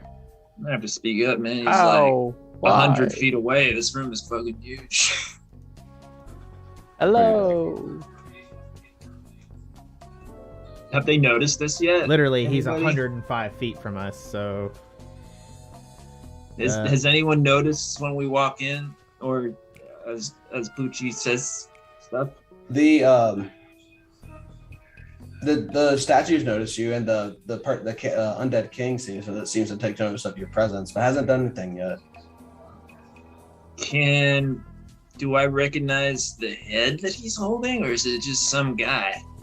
It just seems like some guy, though you seem like his crown on the king's head does not match what an undead king would wear. It seems like a rather new crown, very bejeweled, very golden. Oh, no, sorry. No, I mean like the head that he's holding in a hand, in one hand, the severed head. Do we recognize that guy? You do not. Okay. It seems to be some person. Some unfortunate soul. Okay. Well, Shall we proceed forward? I guess we need to make some new friends in the city still, right? Yeah. Let's let's go say hi. Okay, yeah. Get your token on the map, Rabab. And I'm just gonna be like, guys, just follow my lead. Follow my lead. Right. I got this. And I'm just gonna start walking, just like kicking my ass out as I go down the aisle, just like boom, boom, boom, walking down. Yeah. All right. As you walk forward, you seem to pass the stone shapes, but in the periphery of your mind, like your mind's eye, you see that they're not the same gladiators that you passed when you originally walked by, and you start seeing very familiar faces. As you pass by, this seems to be the King Marigold on the left, and then King Friggle on the right. You pass by Lucky, which you notice to be Trevor. You pass by the left side being Grizz, the right side being Cytheria. You see a man you've never seen before, but is bald, carrying a scepter. You see statues of the two demons that were left out of the portal that fateful day in the upper city. And then, as you pass by these last two, they fade to the ground. The stone statues seem to be moving and have taken on their new persona, but they have not left their platform. They seem to be just visions.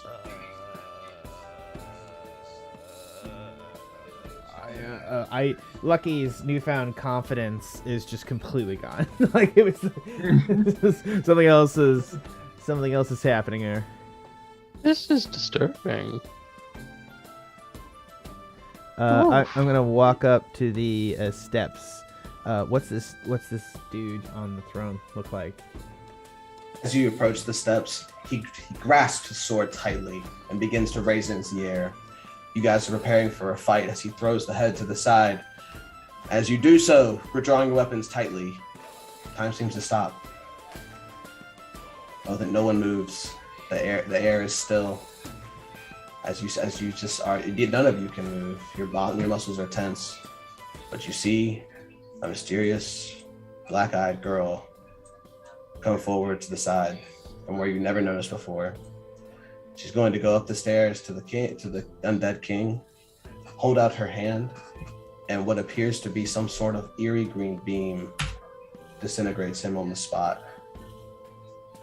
Nothing but ash. You guys are still frozen, but she unfreezes at time as she comes up to you. Hi. You're the one from the dream. Yo, Hello, I'm Poochi. That was wicked. Can you teach me how to do that? Guys? She's gonna look up to you. You'll see the empty abysses that are her eye sockets, and she'll say, "So you're the ones." At that moment, the room spins, the figures fall to the ground, the walls collapse around you as you guys are teleported instantaneously to a scene that you guys have never seen before. It seems to be a scene you shouldn't be in. Something that's just truly you're privy to watch. As you guys come into this new room, you see spirits moving around as this gigantic mead hall, as those depictions on the wall that you've seen before, and then every room so far, have met their match in these individual people you see in front of you. Oh shit, these are like literal gods. You look down to your hands, see that they are corporeal, they are incorporeal. You can see kind of through them as like a faded effect. And here you guys are. You would be right at the bottom of the meat hall. At this point, I think it'd be a good time to take a break. Yeah, I need to go piss myself. Agreed. This is a lot to process. Correct. This is a bigger scale adventure than I think I gave it credit for, because like shit just got really real. Like in Jesus. In a transubstantial way, yes. Yeah. We'll be right back. We're gonna take a 15-minute break. It's 9:18 right now. So what do you say? 9:33. Is that what it is? 9:33. 15 minutes. It is. On the dot. If anyone's late, they're dead. Oh my god. So 9:35. Got it. Exactly. All right. Please join us back here. We'll see y'all back then, guys.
Hello and welcome back to the Pen and Paper Pod. We're gonna get right back to it. Left everyone on a cliffhanger. You guys are around these godly figures. Like there's a bunch of like warrior spirits colluding with a god, drinking mead, like telling about their best tales. The gods themselves are getting involved, and they're just conversing. They're talking about their days. They're talking about their patrons. Like some are talking about their worshipers, some duties they have in their domain. But you guys can seem to just move about and listen in on whichever conversation you would like to. The mysterious black-eyed girl is nowhere to be seen. Okie dokie day. These are like literal gods. Once in a lifetime opportunity. I'm paralyzed with choice. That's not like me, though. Yeah, Pooch will make this real simple for himself. Where is the bar? There seems to be no bar, but every drink is full at the table. Yeah, Poochie will just wander up here, take one, look at this fellow over here, and say, "Hello, I'm Poochie." Yes, as you reach for the glass, you can't. Your hand slips through the glass itself, and as your words, you hear them echo out of your mouth, but this person has never doesn't even notice you, doesn't hear you or anything. Your voice echoes into nothing. But as you sit beside them, you start to hear them talking about what they're doing. The red one, is going to talk to the old one. The old one is going to say, "Oh yes, my tidings to you, good sir, for you giving all your duties for the year. I hope that my short contributions could suffice." And then the old man is going to go, "It does in fact make my day busy, though it is rewarding." What are we going to do, Jack? I am going to make my way over here towards the god of Sorali and Mistra, who I know are in the top two over here. And I know Gond is over here. And yeah, I'm going this way. And I have not looked for my fellows. We just doing this. Gotcha. Yeah. You seem to like push and shove through some of these spectral warriors, but they don't notice you at all. You kind of, you're like exasperated breaths of excitement don't seem to reach anyone's ears, but you do hear into their conversation, and you hear that Saruli is simply just listening along, but it's really between Mistra and Malar here who's having a good conversations. Mistra's going to be, "You're never going to believe one of my worshippers just found a spell like they've been practicing for years, and they finally mastered to save their village. Their drought will no longer plague them, and I just think that's amazing." And then the Malar is going to say, "Yes, I actually just had one of my worshippers slay a beast that has been terrorizing their crops and killing their yields with their sheep. He slayed it single-handedly in the dead of night. I watched the thing. I watched it personally. Quite a sight." They're going to keep talking and keep talking. Tamora is going to come listening and break her conversation with this other one and move forward and say, "You're never going to believe what I did. You're never going to believe it. I got this purple tiefling who just loves worshiping me, and I tricked him into selling his soul to go all the way down to the 9 hells." She's gonna slap the table. I was about to say, there's nothing bitter about Tamora and you, Tanner.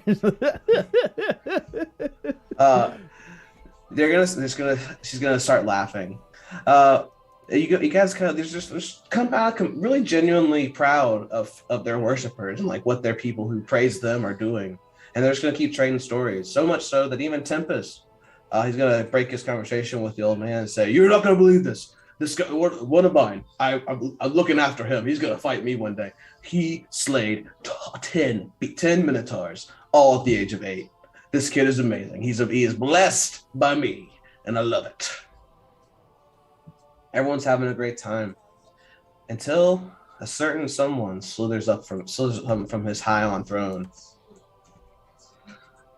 This great, huge behemoth like of a snake, with no eyes, no forked tongue, a crowned head.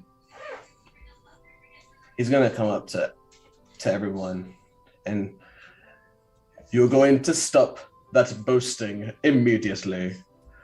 Okay, none of your devoted are as good as mine. There's just not. Oh. My devoted just hunted down and killed a beast that was eating their crops and scaring their lambs, scaring their yields and eating their lambs. Slew it in the dead of night. I saw it myself. I had another one who just slew 10 minotaurs at the age of 8. What a beast. The last one just mastered a spell that can save their entire village from a drought. Everyone's looking around at themselves and they're like, "What are you talking about?" And then this other like great god will come up and say, "Ogmod, a little uncouth to going around claiming other accomplishments that aren't yours. Oh, they are dark one." And then Ogmod's gonna take slight to this. Your ignorance is showing on this one, Nyx. Where would the forge be without the idea of the hammer to hot metal? What about the hunt? Where would the hunters be if not the initial thought to taste what they kill? Oh, what a family over there, Serenity.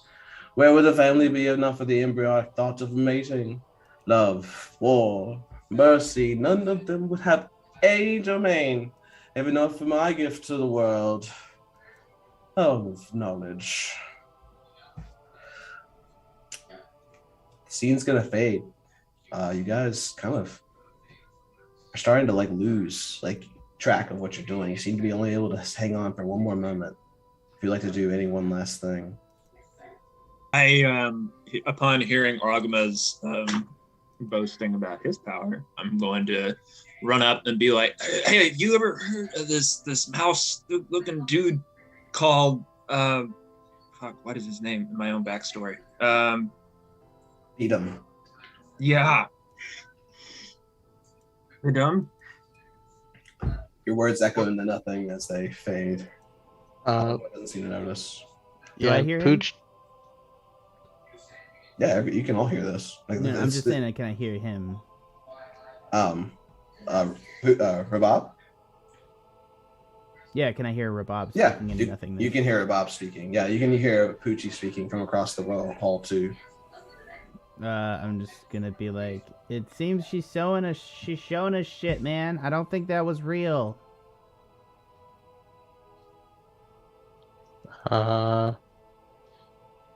Poochi will think that Loki might be onto something here, but just in case, we'll look to the very elderly god man next to him and say, Do you know how a spirit can get a drink around here? I can't seem to take grasp of any of the lovely looking drinks on the table. I'm so glad you're talking to this guy. He's going to look to you and say, yeah, just grab a cup. And no one else has been able to hear you. Oh, thank you. And Poochi will just grab a cup. Does it actually work? Yeah. You've grabbed a cup of liquid. It's purple, like the deepest wine. This dude right here, right? Yep. Poochi will start downing that thing, and he'll be like, I'm Poochi. What's your name? And then some more glug glug. You drink it, and it is the finest of meads. Like, you have never tasted any finer, and you don't think you'll ever actually will taste finer. You can't. Your sentence is cut short as you're both all of you fade to black, coming back into a certain hallway, leading into yet another chamber with an open or a closed door. The depictions are being carved around you as they speak, as the cracks and crumbling of the wall starts to form out a picture of what's happening around you. You see that they continue to talk, and as they see the pictures of the gods in the same hieroglyphic format, they continue to talk, but then they continue to talk until they argued. Until one day, Ogma you see a gigantic depiction of Ogma and tendrils spidering out into different godly depictions of the gods. At which point you go back again and fade back to black. This time you're transported as you're hovering hundreds of feet above the city. You see that you're hovering over the cliff itself, and you see the middle city this like it's crazy to see how delicate it is sitting upon the ropes as it dangles over the pit. But your eyes are like so slowly adjusting to what you're seeing, and you are seeing nothing but like a steadily purple aura emanate from the pit, and it is coating the entirety of the city of this purplish aura. As you see it, and you're looking upon, trying to study it more and more. It just seems to not you just don't understand what's happening. You guys are floating in the midst of the air, and then suddenly a pulsation happens with the purple aura covering the entirety of the field of like the middle city. What? And as you start to see the wave like come over the city and then leave the city, you'll start hearing the subtle screams of peoples and denizens in the city. Just like something is amiss as things start to not collapsing, but they're starting shaking, and people are screaming and people are happening. You hear the sounds of clattering shields and clattering swords, and then you're back. The fades of black happens once again, and this time you're in right at the doorway to this room. You'll be down here. You'll be down here. Does anybody else smell magenta? I taste magenta, but I'm not sure if my senses are all fucked. Oh, what was that? Fuck if I know, man. What the fuck? What the fuck is happening? You guys enter. Right. The meat was so good. I want to go back. Where are we? Dude, isn't Ogma like a fucking god of bards? What the fuck? Dude was an asshole. Was, is, will be. What even? Okay, man. Okay, man. Here. Look at this. Yeah, I'm gonna grab Rabab's hand and stick it on. I'm physical form, right? Yep. Yeah. If you can touch your hands. I'm gonna grab Rabab's arm and hand and stick it on my fuzzy inside of my coat and be like, "Feel the fuzzy coat. The coat is fuzzy. It's okay. It's okay. It's okay, man. It is okay. Feel the coat. Nice. Yeah. You're here with me. We're all good. Life is an illusion. Doesn't really matter. All good. Mm-hmm. As you guys enter, you're going to come across, it's a well-lit chamber. It's kind of spacious and sparse. You see mounds of dirt kind of everywhere, but they're lit. Braziers, there's an old man in the corner. There's a nice little like river that goes through in the nice lily pads. Very nice topiary. What do you guys do? All right, so the little lady, I think, is trying to show us things to get us to recognize things, and we just saw a bunch of gods. Specifically, we saw Ogma being a dick overall. I take that as to mean that, yeah, I'd assume Ogma would be the pursuant, would be like Cytheria's patron, maybe. I don't know. I don't like. Obviously, they have the same general thing going on, so hard to say. But yeah, we're supposed to learn something else here. It's gonna help us save the world, right? So we're still in the Black Eyebrows vision. Right. This isn't a real thing. This isn't a real place. I'm gonna punch a brick. Does it hurt my hand? It does. Ow! You feel the solidness. And it's really sore. good vision. Oh, give me out. Okay. Damn. Let's just go. I'm gonna start walking up the main corridor towards the pool. Yeah, it's a nice pool. Very gentle stream, if any. Okay. All right. And what's on the far side? There's this magic circle, obviously. Yeah, it's a magic circle. Sweet. And on the other side, you see like what seems to be like a bench and like what looks like a raised platform. Nothing out of the ordinary. Dude, here. Yeah, I'm gonna just hop down into the pool and just trudge across. I'm gonna hop into the pool and feel how's the temperature. It's nice. It's tepid. It's like warmer. It's warmer than a little bit average because it's been underground. It's neat. It's about ankle deep. Very thin stream. Very delicate. I'm gonna float on my back and chill for a sec. I've been through a lot recently. Yeah, you do so. I'm gonna pop out my pipe and start smoking. I'll be all right. Everybody, light them up. We don't know where it's gonna go, so I'm gonna hop up onto the thing and head on over to the altar. Cool. Poochie, what are you doing down there? Poochie wants to poke around this magic circle with his stick. Sure. And eventually walk into it. Yeah. It's so the main thing, the magic circle seems to be like crazily disrupted. You can only kind of see the remnants of the circle itself. The only thing that's really noticeable about it is this raised mound of dirt. Yeah, Poochie will shrug and then move over here. And he'll try to do a running jump across. Oh yeah. Make an athletics check. Oh wait, you have a jump distance, and I think that's based on your strength. Yes, which is 9. So I can jump 9 feet. I thought it was 1 though. If it's 9 feet, you can definitely make the 10-foot gap. I'll give it to you. You kind of trip and your ankle hits the water, but you kind of make it. I made it across. Everything's all right. Yeah, so you guys take a well-deserved respite as you guys float in here, go to the altar. Short rest, as in a short rest, maybe would be. If good. you guys would like to take a short rest, sure. I'm gonna explore all this stuff during the short rest, but yeah, I would like to short rest as well. Okay. I'm also gonna hit myself with my last bardic inspiration. I don't think you can do that, can you? Oh, hold on. Am I an idiot? Yes. Are you a lore bard? I am lore bard. Wait. Oh, you can't. Wait. I think you can do that though. Yeah. You have to check it.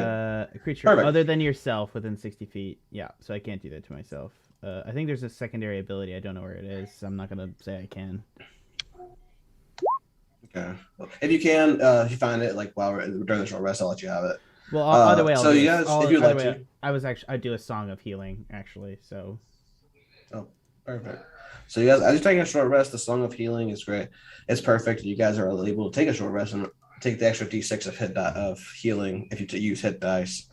Lucky, but as you guys keep singing, your song kind of gets interrupted by some shoveling.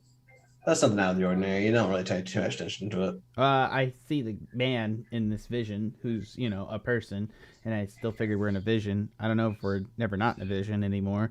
Is life just a vision of me on my way to my death, or am I the dreamer? Is the dreamer somebody else and I am the dream? I don't know. Anyways, I'm gonna go over to the gravedigger. So yeah, you go up to this guy and he's just digging a hole. How are you doing? Hello. Gravedigger. I like your commitment to the role. Okay. The role is I dig holes. For dead people? Anyone who needs them. Where are you digging a hole to? Holes only need to be so deep. Do you feel like there's a hole inside you?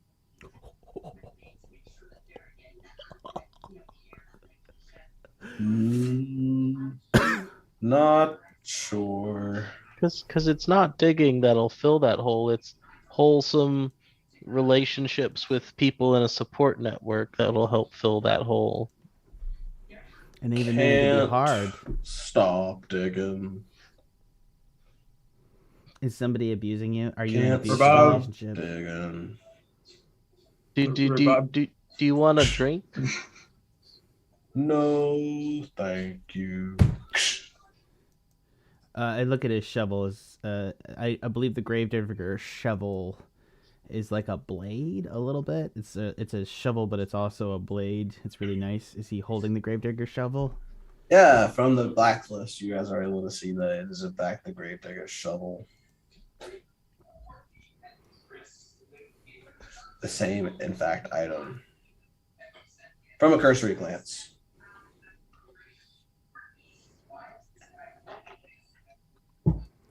My Rabab's friend, gonna stick his head out of the water and be like, "Who y'all talking to?" the gravedigger. And then I see the gravedigger shovel. I'm like, "Oh shit!" I get out of the water. Come on over there. Don't worry, this is a vision. And I'm going to turn back to him. Hey there, mister. That's a nice, nifty shovel you got there. It's good for digging holes. You know what else is good for digging holes? This shovel. And I, like, minor illusion, I'll make a really spank-ass shovel.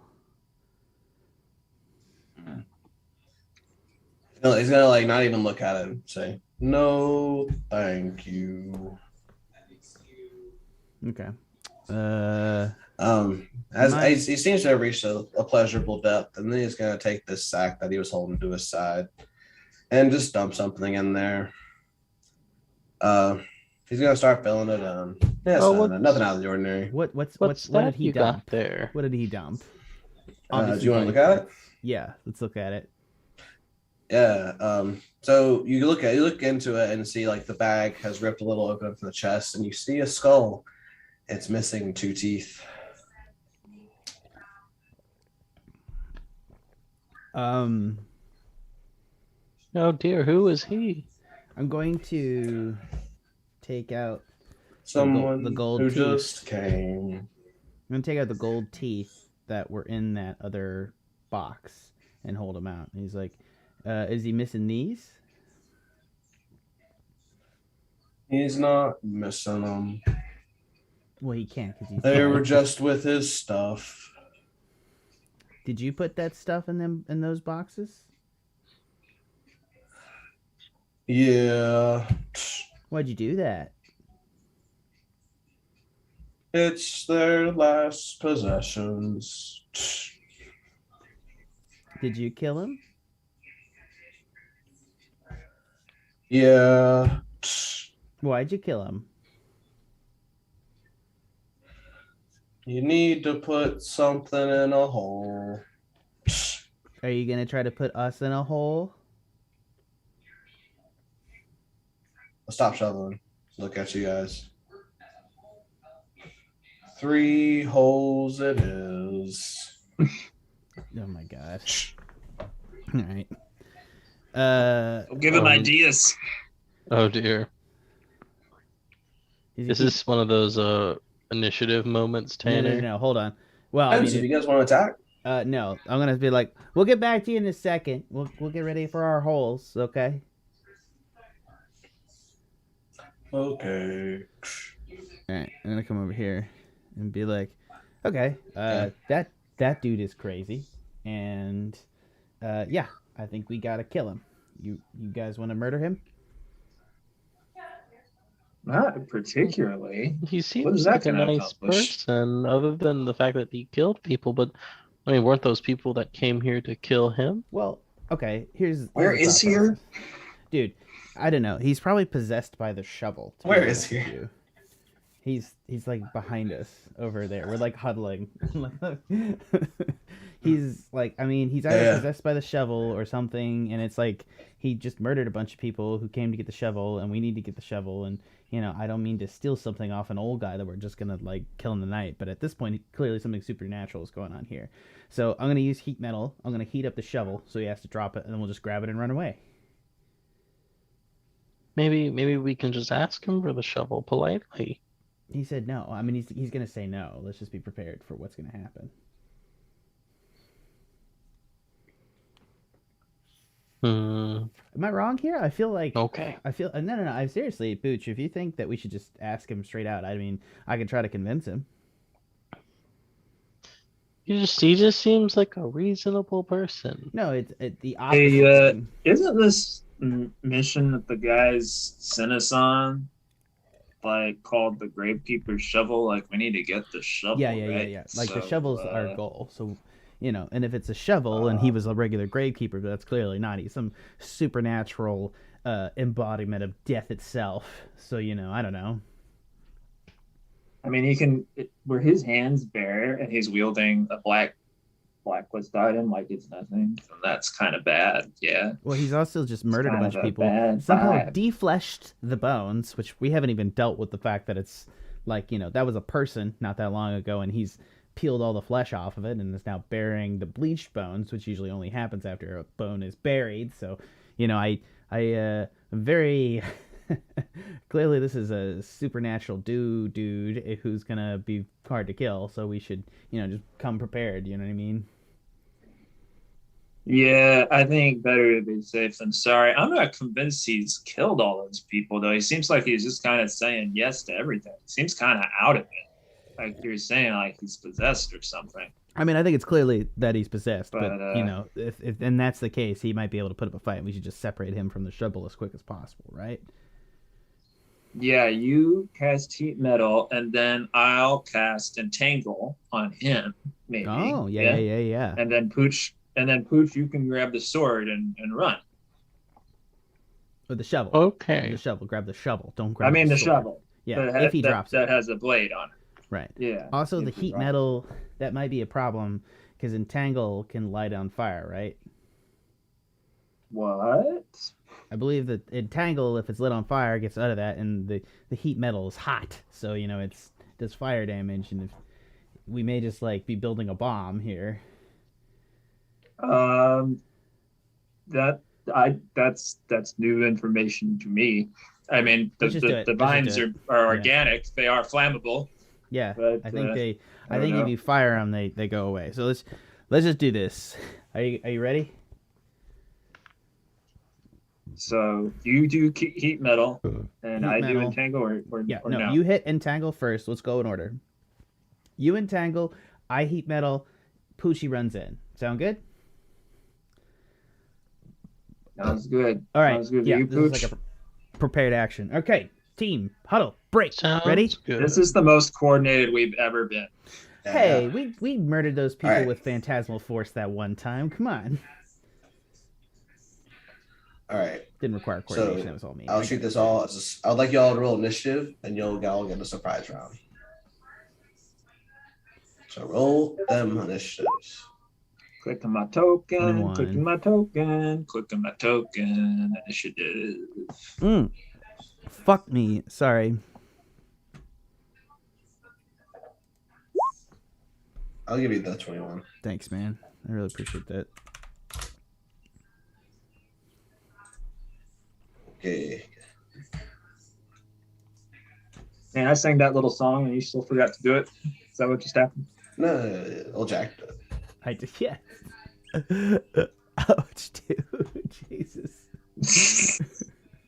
Okay, he's not a very good text. Oh, what am I doing? This is that's a pretty good one.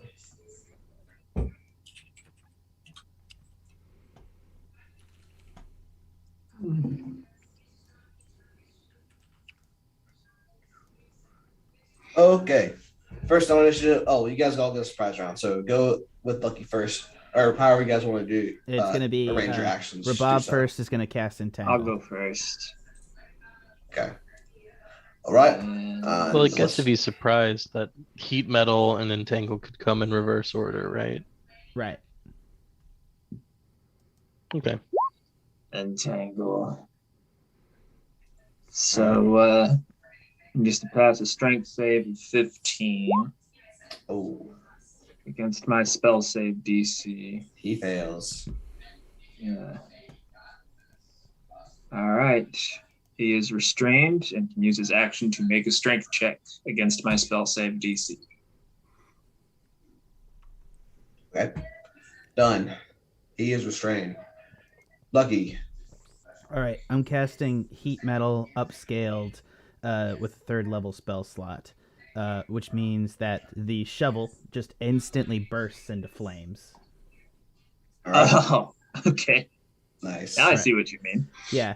It's no save or anything. I mean, it's heat metal. The object just gets on fire. So you cause the object to glow. Any creature in physical context is going to take a 3d8 damage, which he will now take because he is in physical contact with it, unless he wants to drop it.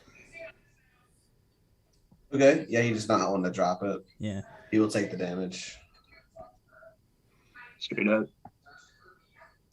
Okay, so it's gonna be it'll be 10 damage from the shovel, and now he must make a save to hang on to the item. If a creature is holding or wearing the object and it takes the damage from it, the creature must succeed on a Constitution saving throw or drop the object. So you must make a con save. If it doesn't drop, Alright. It's a 10 for him. what is the save? Is it like a spell saving? It'd be your spell save, so I'm pretty sure like 15. 15. So yeah, so he it's drops around the 14, shovel. 15 up, sir. Yeah, he drops he the has shovel. dropped it. Yep. Okay. That's Alright. my turn, and now it's on to Pooch to run in there and grab it.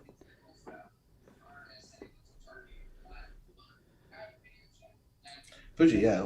What you gonna do? Will you drop concentration on heat metal? Yeah, I'll drop it. And I could Yes, so Pooch will run up the, I guess, like the 10 feet needed to get to it. Mm-hmm. And then Poochie is going to use a bonus action and a key point to do Step of the Wind for the disengage action and move 10, 20, 30 more feet away. Right. Yeah. And then, you know what? He's going to dash. No, he's going to take the dodge action from there. All right. Sounds good. So that was a surprise round. Yeah. Fairly effective. Yeah. Lucky, you're up. Yeah. Okay, we have the shovel. I'm gonna take and he's entangled as well, and I have open spell slots. I'm going to use. I'm not gonna fireball him, so I'm gonna use vicious mockery. I'm just gonna drop a vicious mockery on his ass. Okay.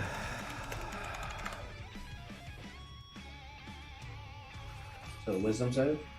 Yeah. Oh, -1. He fails that. Yeah, so he's gonna do that. He's gonna take 2d4 damage. He's gonna take 6. I'm gonna use this. There's nothing graver and grave than you. Sorry, that was the Picard joke. It doesn't really. He's gravy. No, I don't. Ah! Thanks, I appreciate it. That wasn't my better ones, but the spell lands and he takes 6 damage. And he has disadvantage on his next attack roll. And then I'm going to move my full distance over towards Pooch, because I believe we may be hoofing it, depending on the situation. So, yeah. Is there like a clear and conceivable exit to this place? Not that you can tell, except for the door that you came in on. We'll go that way. But, I mean, I'm going to keep hitting him as we run, because I can do that.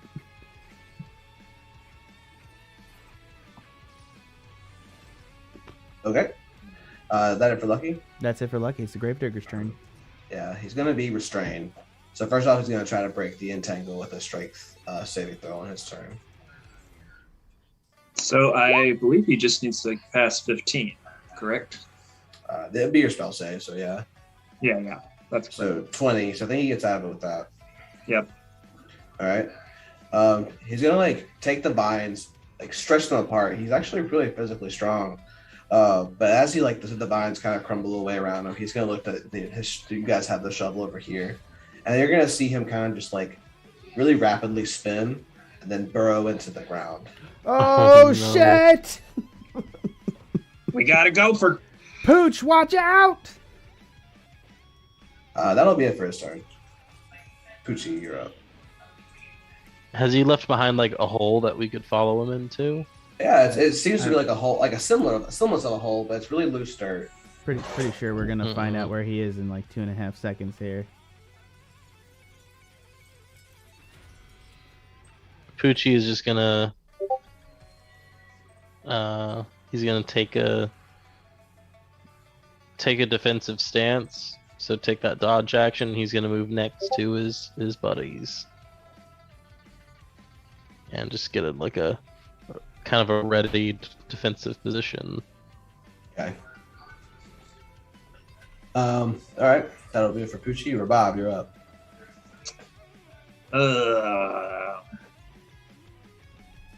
I'll turn into a crocodile. I love it. Go for it. I don't have a crocodile token for you. Well, yeah. That's okay.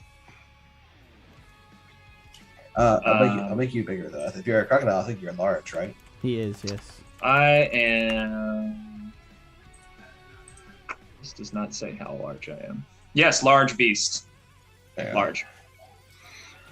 Big Rabab is crocodile. All right, what would you like to do? That was your bonus action. Right there. I haven't moved yet, so I guess 20 feet.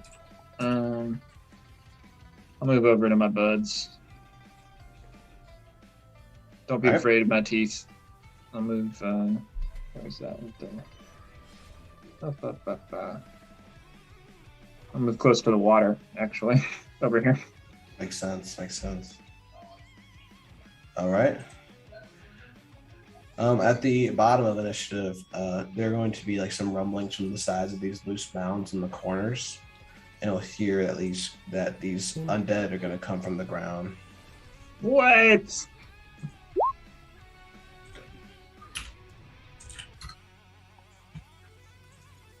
Over right here. Oh, whoops.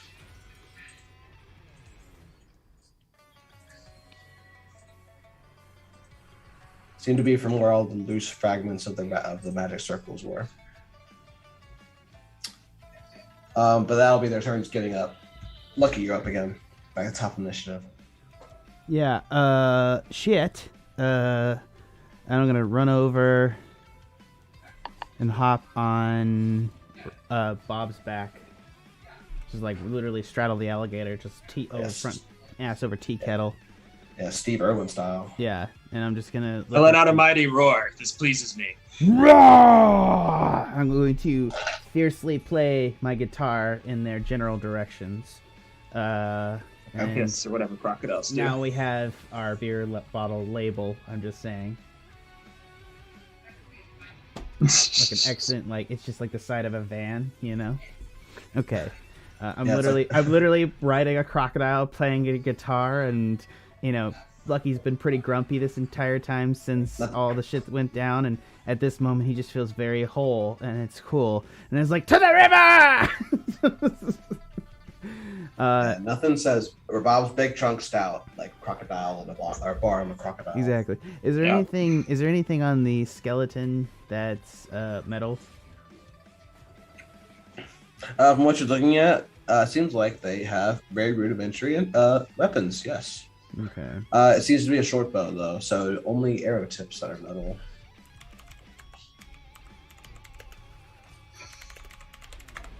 I'm gonna roll something to test real quick. Just ignore it. Yeah. Yeah, I saw that. Okay. Cool. I'm gonna hit him. I'm just gonna hit that one skeleton with a vicious mockery. Okay. Hit him with it.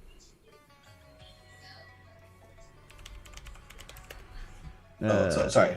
Yeah. He rolls. Yeah. Oh, he's gonna fail that. Yeah, terrible wisdom. So yeah, 4. Okay. What was the skeleton doing at the hockey game?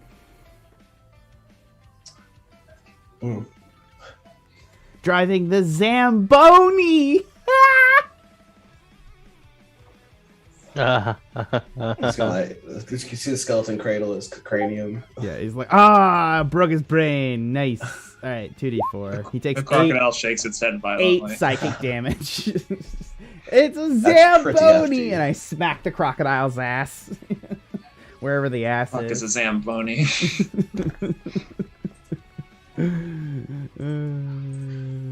My favorite one. All right, perfect. What 8 is damage. what is a skeleton's favorite plant? It's a bonsai. That one's bad. Sorry, I need to I help my dog. That's okay. Anything else for Poochi? I think he. No, that was Lucky's that was done. your action. Poochie's turn. Yeah. Let's be the Gravedigger's turn. But you guys don't know where he is as things happen around without you seeing it. Oh, Poochi, you're up. I also just bonus action hit the alligator with a bardic inspiration. Bardic. Yeah. You got it. Sweet. Poochie, what you doing?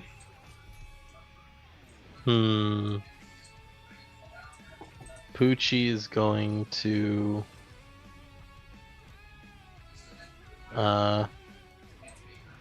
he's gonna move 10, 20, 30, 40, 45 feet forward. And then he's gonna take the dodge action. Okay. And that'll be it for him. Nice. Rabab, you are up. To the water! Yeah, you want to get in the water, man? I mean, this is all crocodile. I can't actually speak to you, so I'm just gonna get in the water. I look at the horrifying image of a crocodile trying to speak to me, and I rethink my life decisions. I go into the water. Hell yeah. The water's perfectly sized for you. Hopefully, this way he can't burrow up underground and get us. Yeah. I guess I'll swim right up to here though, so that you have good range options on your spells, Jack. And that'll be my turn. All right. The grave horde is going to go as they all see that one person is holding the shovel, and we'll let out a flurry of short bow shots at Poochie. 22 to hit. At disadvantage. All right. Because of the vicious mockery. 16 to hit. Oh, Poochie dodged on his turn.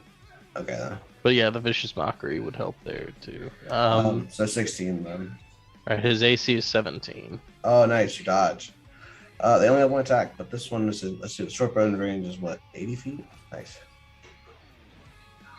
But I think they have a longer second range increment and can just fire at disadvantage with that one. All right. Which I guess they already are. So yeah, let's fire exactly, disadvantage. We'll do this bottom left one. Nice. So 14 to 14. So 18 for both those. That'll hit. Okay. We'll do it all at once. 17 for both of those. All right, yeah, that'll hit. And then 17 for that one. Oh my goodness, yeah, those hit too. All right. There they are. Okay. So 3, 6 plus 6. Oh my god. Damn. Yeah, so you take 9 damage. All right, on the first one, Poochie is going to use a reaction to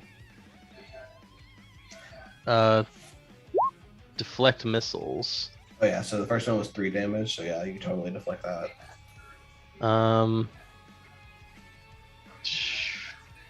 No, I'm not going to spend the key point. Send it back. All right. Yeah, potato damage to that one, but the other 2 you let hit, which will be 6 damage. Okay. Big turn for them. Lucky, you're up. Yep. Oh, these are going to move forward, and that'll be it. Okay. How hurt does the skeleton look? Pretty hurt. Like, it's on its last legs. Okay. I'm going to shout to Poochie. He's like, can you use the shovel? Sure. Okay. All right. I Now think. that that's off, I'm going to don't want to waste fireball potential with all these dudes. So I'll probably try to wait.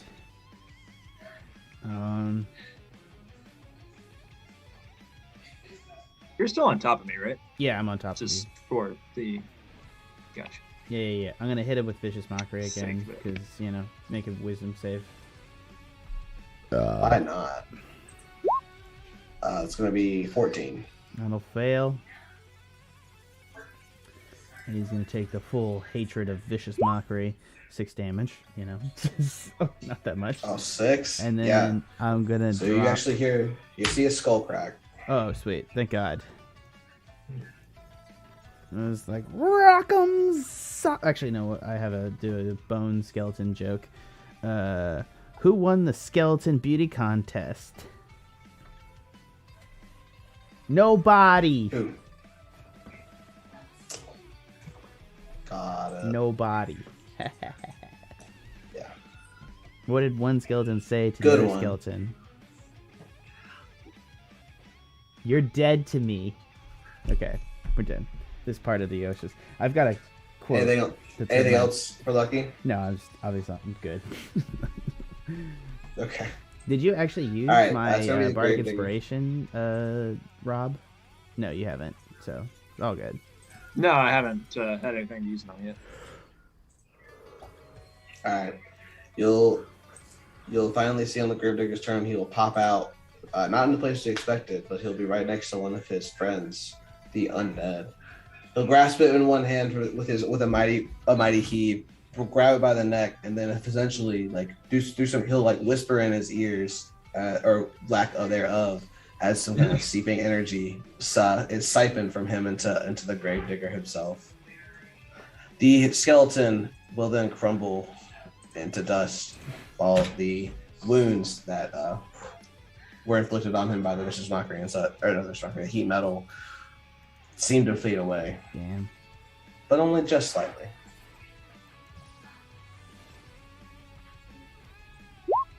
Yeah, only just slightly. Yeah. Okay, so he can eat the skeletons, so he can eat the mobs to power him back up. Shite.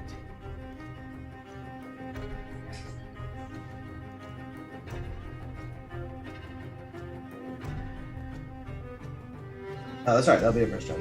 Pooch, you go. All right, Poochie's gonna look at all like how far apart all these skeletons are.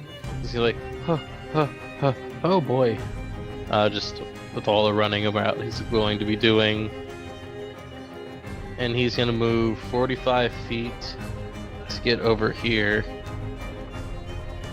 All right. And he's going to poke this guy. Yeah, go for it. Oh shit! Yeah, that definitely hits. 8 damage. Does the fact that it's bludgeoning mean anything? It does. Yes. Holy shit! They're literally they're classic skeletons. They're With the 8 damage. Their vulnerability to bludgeoning. Jesus, that's cool. Yeah. You go down dang. in one hit as you break through the bones that crumble around them. Yeah, shit. Poochie's just gonna end his turn there, I think. Yeah, I'm gonna shout to Poochie. Poochie, kill the other one before he sucks its life out. You got it. And then, yeah, whose turn is it now? Steve, it might be me. It's after Poochie's turn, it'll be Rabab. All right, I'll get us over there to that other skeleton. I'll take the dash action and move. My full swim speed is 30 feet, doubled 60. Should get us right over here. If you want to jump off and grab him, Lucky. Yeah, well, that's not what I actually do, honestly. It's not really. I mean, Well, we can't technically communicate right now, so this is all in my head anyway. Fine, jump in.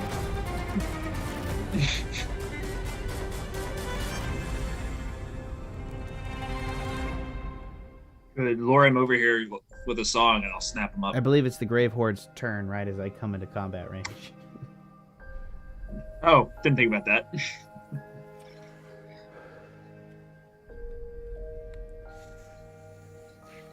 Oh yeah, I guess you took your turn already, didn't you? Yeah, I'm after him, so. Whale. It's fine. It's totally fine. This is funny. Oh, Tanner, I can't hear you. I was wondering where. Oh, my bad. Sorry, I've been asking things. Poochie, have you taken the dodge action this turn? Skeleton. No, I have not. Alright, he'll fire one at you for a 21. Yeah, Pooch will use his reaction to deflect missiles one more time. Alright, it's gonna be 6 on that one. So a D10. Yeah. Easily deflects that missile. That's the Grave Horde will move forward. Actually, yeah, because they only have one goal. Get that fucking shovel. Boom. Drawing out attacks. Jesus. Okay, yeah. I'm gonna just try to murder him. Crap. Yeah, I'm going to try to. Man, can he get to you if you're still sitting on my back, though? No, like I you'd was. have to I was reach in. across He, the he water. drew an op attack from both. Yeah. So we can Why would use you- our reactions right now Grave to Horde. bash him. Okay. I'm gonna try to do a bludgeoning attack with the hilt of my the basket handle of my saber. I'm gonna try to bash the him in the skull with it. Would that be okay? I'm not gonna give you the rapier damage for it, but I'll let you do it for the bludgeoning. Okay, so just roll the. I'll give you like maybe a D4. Okay. Actually, I'll just try to stab. Well, no. Yeah, I'll just try to stab him. Actually, hold on. Are spells any resistant to poison? No, they're not. I don't think they are. That would be weird if they were. I'm gonna try to stab him with the rapier and just make it uncomplicated. How about that? 14 to hit. Yeah, go for it.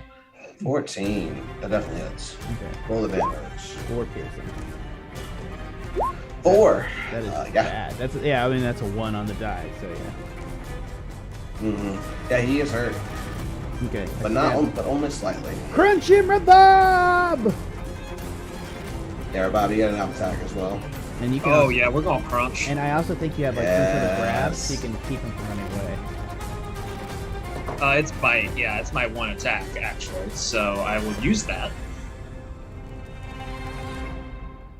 Good. And hopefully I'm rolling this correctly. Yeah, you rolled it. I can see it, but you only rolled it to me. Sorry, Katie. With an Calling. 8. 1 Oh, second. I'll be weird. back in just 1 second. All right. Your bite misses with an 8. Oh. Huh. I got it like exactly the same roll as last time. It's weird. Oh wait, no, I'm looking at it earlier. Oh shit, 8. Yeah, I can see how that would work. Okay. That's my op attack, not my turn. Right? Correct. It's actually Loki's turn. We'll put his turn on hold. It feels bad to have the Gravedigger be right after him, so I don't want to like skip his turn. That would be important, yeah. Gravedigger's gonna heal again, depending if... Well, wait, he may have to make contact to heal. He made contact last time, right? Yeah, you grabbed him by the scruff of the neck. But he doesn't have Exactly. skeleton. They don't have flesh, right? They are just No. bones. Yeah, they're bones. Right? Yeah, which is like piercing damage, not so much. Okay.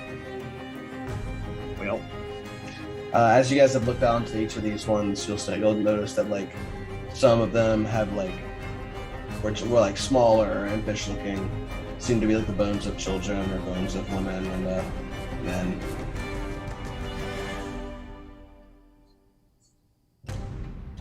You'll see like insignias from like the trophy room on one. As like you can see remnants of all their possessions from the boxes room. so these are all the skeletons that... So he did kill all these people, probably. Yeah. But these are that's right. actually people. Like the boxes earlier weren't like symbolizing probably the maybe we got ourselves all twisted into like the Council of Nine thing because these are actual people. Maybe, but we're still in a vision, so we don't know. They were definitely they were the last possessions of the people he's killed, and y'all spiraled into some kind of symbolism.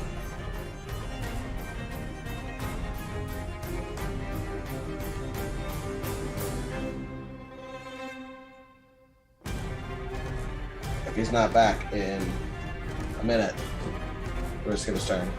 He'll come back to it when he comes back.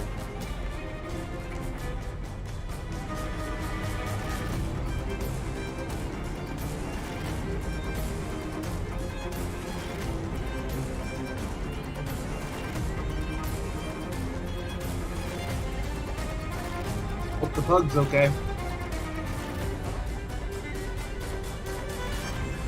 I feel like it's usually fun.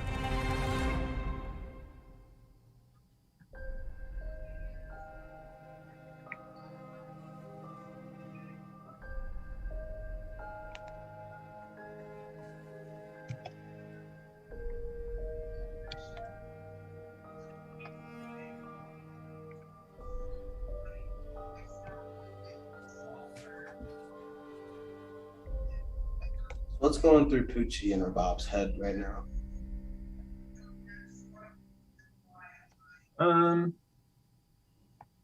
Well, teaming up with somebody riding me as a steed is pretty neat.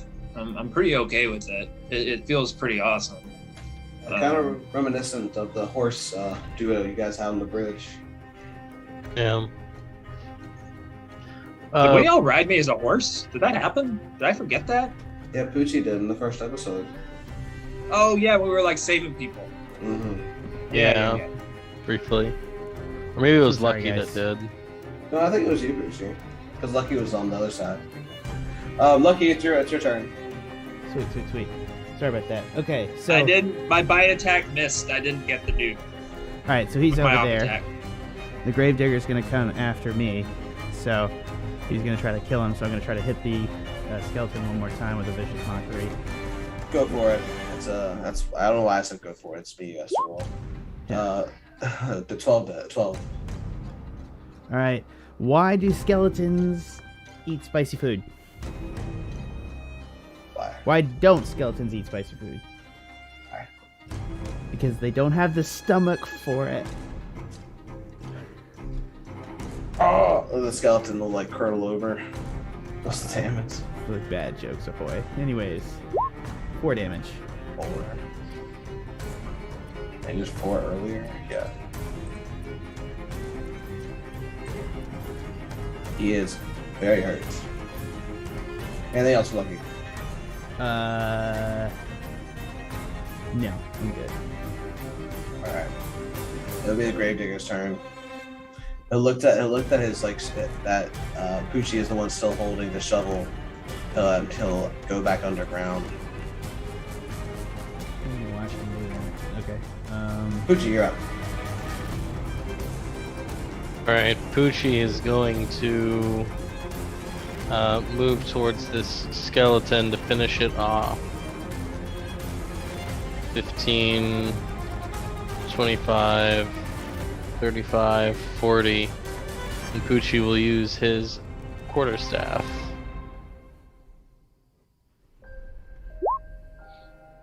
Oh yeah, 28 will definitely hit. 14. Oh, like as if to pulverize to dust with one hit. Defeated with a quarterstaff. The dust of the bone dust kind of crumbles away as you guys are left in the now empty room.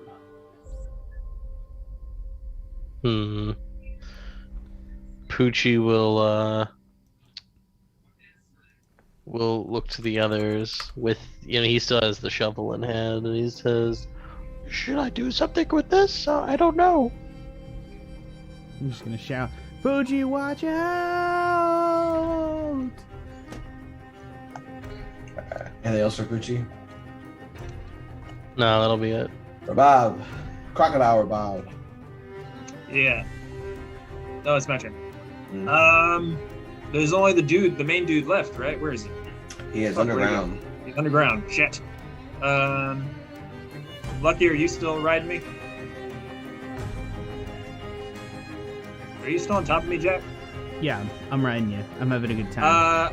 Let's go over here and see if Pooch wants to hop on. I guess I don't know what else to do. That's it for me. Yeah, Poochie wouldn't say no. Right. A regular caravan on a crocodile. I mean a crocovan. I mean Crocovan. Yeah, Crocovan. That's the name of the episode. Crocovan. All right, Lucky, you're up. All right. He has. Wait. He has not appeared yet, right? Correct. Right. Okay. I am going to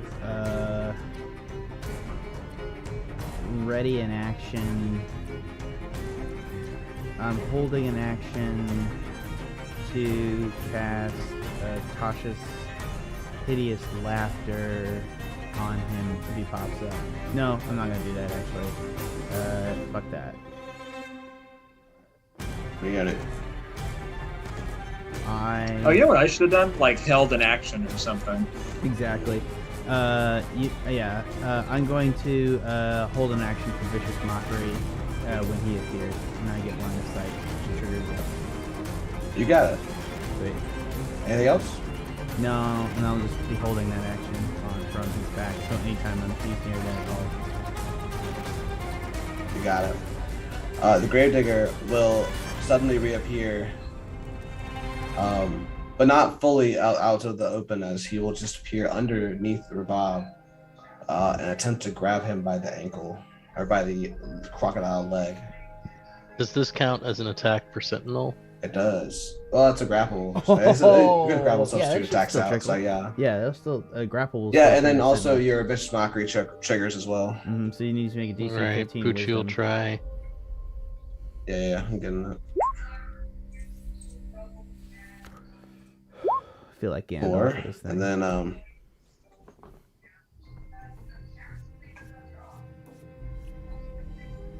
oh shit. That's a New Year's resolution. Stop. Just feel more like Gandalf. I'm just gonna say like, really odd things at work. So, Rabab, can you make a athletics check? Yes. Okay, so he'll take. I need to do it with my new stats, don't I? No, wait. That'll be the old stats, I think. It's just the modifiers that change. He has. So he took 4 damage, and he has disadvantage on this attack to grapple. But it's not an attack. This is a skill check. Oh, okay. Well, Hold on. I can add a D8 to that before you tell me if it fails, right? Correct. What do you think? Okay. Go for it. go for it. Might as well use it. Yeah, do it. Yeah. Oh, got the 8. Hell yeah. God damn, man. Yes. So you're able to you feel his cold undead grasp on your leg, but you're able to, with your strong crocodile muscles, kick him off. And now I whip around with my tail and slap him in the face. Hell yeah. Now he is kind of waist deep in the water. His head's kind of barely tickling out as he's still kind of halfway in the hole, halfway out. His head's above the water though. Doesn't the hole That'll be fill it for with him. water? Yeah, it's draining. That's an image. Poochi, you're up. Hey, did your vicious mockery not hit? It hit, yeah. He took the damage. Yeah, I got it marked. And You he'll have- didn't tell another bone joke. Oh, you're right.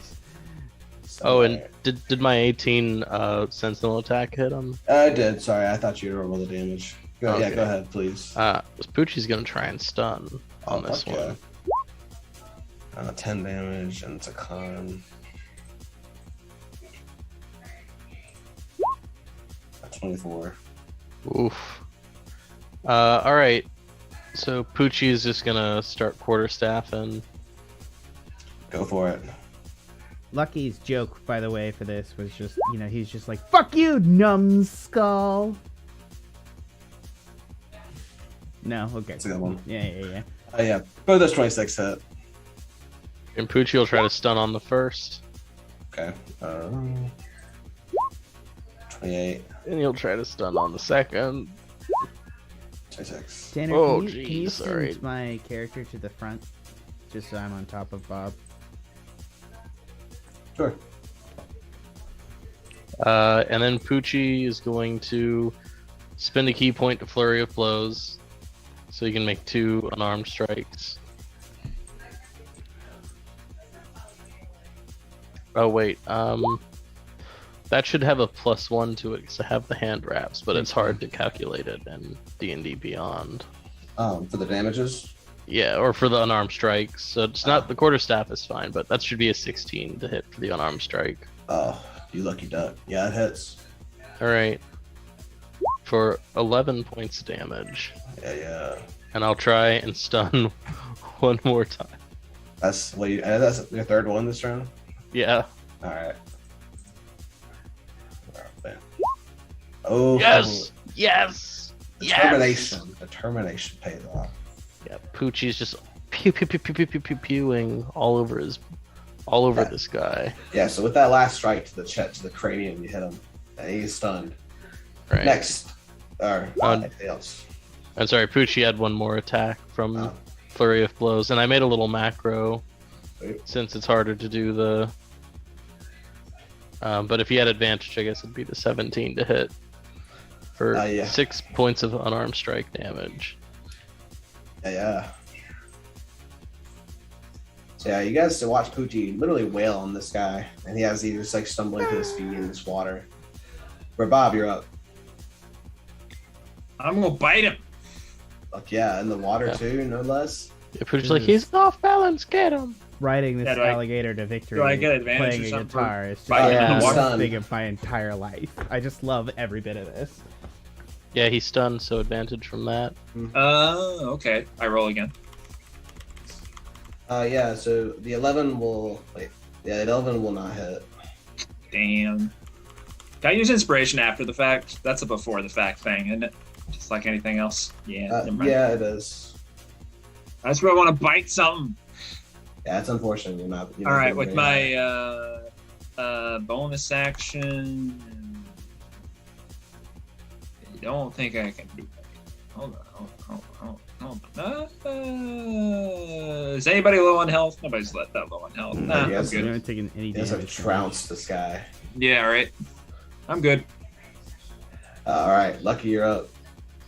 He's stunned in the water. At your mercy. Did he ever make an attack roll? I don't think he did. He's not. No, he made a grapple check. Gotcha. Okay. Yeah, he's in the water. I don't want to fireball him because it's not gonna take anyone. Alright, he's heat metal. I guess I could try phantasmal force or something. No, I'm just gonna keep it going. I'm just gonna hit him with another vicious mock. Actually, I'm close enough. I'm on his back. I'm gonna stab this son of a bitch real quick, just cause. Hell yeah. From alligator back.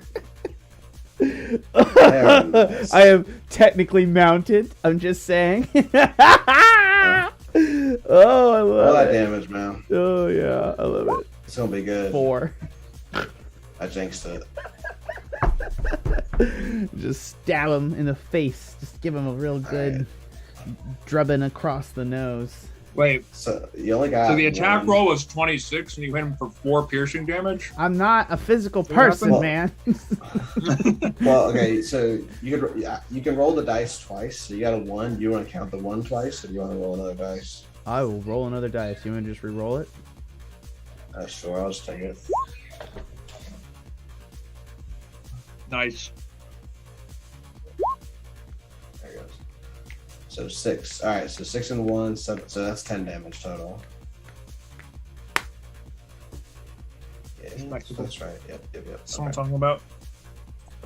All right, Yeah, I with that- ride with by that and I stress. flick this dude across his face with a rapier. I'm just like, fuck off. Mhm. It's cool. All right, Yeah, he and is. He is trounced. I'm gonna drop another bardic inspiration to my alligator mount, so he is properly inspired for this proper moment. Dun-dun-dun-dun-dun-dun-dun. Nice. All right. The gravedigger, in a fit of rage and sadness, he'll move away. Sorry, I'll just getting adjusted. He's still stunned, but he's gonna be like, through the slurred speech, please, I need it. And that'll be his turn. Poochie, you're up. Yeah, Poochie's gonna just keep wailing on him with the staff. He has this round of advantage attacks left, so he's gonna try and make the most of it. Hell yeah. Yes. At 20 will hit. Oh shit, that's nice. Yeah. Oh, sorry. That was just the double advantage. Oof. And Poochie's not gonna try and stun this round. He doesn't have that much key left, so he's just gonna flurry and make 2 unarmed strikes. Go for it.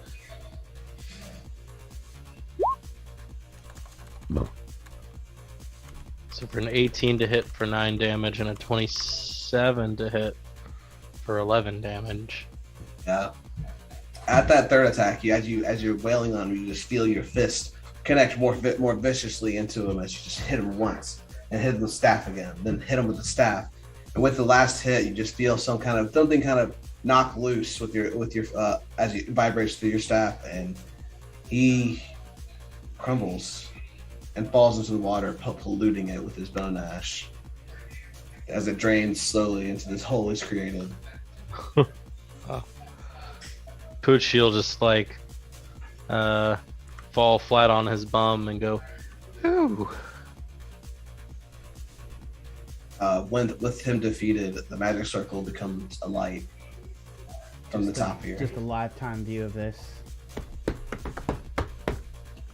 Lucky in action. We have live replay, folks. Yeah, that's good. Pretty sweet.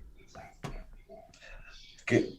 You guys are successfully having your grasp the Gravekeeper shovel. What do you guys want to do? Can we go home? So let's get out of here. I'm done, but I really enjoyed this. Like, is it weird to ask you to stay as a crocodile and that I like you better like this? No, I'll slither back up onto the bank, and Okay, y'all can cool. try to continue to ride me out of here. It's gonna take us a little longer I don't care. to get out of here. I don't care. I think all this right. is the best case scenario. This is what's good for my life. I will waddle towards the exit. The magic circle is also a light. Oh yeah, there's also that. Should we check that out? He like Kind of sounds like we I should check it assume, out. like, you have to just nose your nose in the general direction to get my attention now. I love that. I'm just gonna you don't gotta do drop shit. down onto your back, and I'm gonna be like, God damn it, go over. Yeah. As you guys come closer to it, you kind of hear a very soft singing, something delicate, beautiful, as it just harmonizes in the air, almost like as if it's merely gliding along the air as you approach it more and more. So are we getting bad vibes? Sorry, this is out of character. It feels pretty calming. Like you guys are, whatever it is, this doesn't seem to be ill intent. You just don't know. It just kind of feels very nice to hear this, especially after being in the underground for so long. I got like a bad feeling, but Let's proceed forward. What's the worst that could happen? we all die. Oh, True. I doubt it. Oh, good. Come on. Okay. Alright. Live a little. I trust nothing that makes Tanner smile like that. Ugh. Yeah, Poochi will wander forward and then step in. All right. Poochi. You're teleported away. What? Fuck! Go! You're teleported away. All of you arrive back at the farming settlement. Oh, that was okay. Okay. Am I a crocodile still? Yes. Oh my god. Whew, okay. Am I scaring people? Let me bring y'all tokens here. Kinda. Don't expect to see that every day. All right, I'll turn back. I'll drop crocodile. I want to be like carried like a child on your shoulders as he pops Jerry. I haven't gotten You are on my. He like so transforms back while I'm like, hey, what's up? I'm just holding onto your like ears. You're like piggyback on my shoulders. Exactly. Yeah. Okay. Sorry, you guys are not in that house up there. You're down here. Kind of towards in the middle of the other side of the town.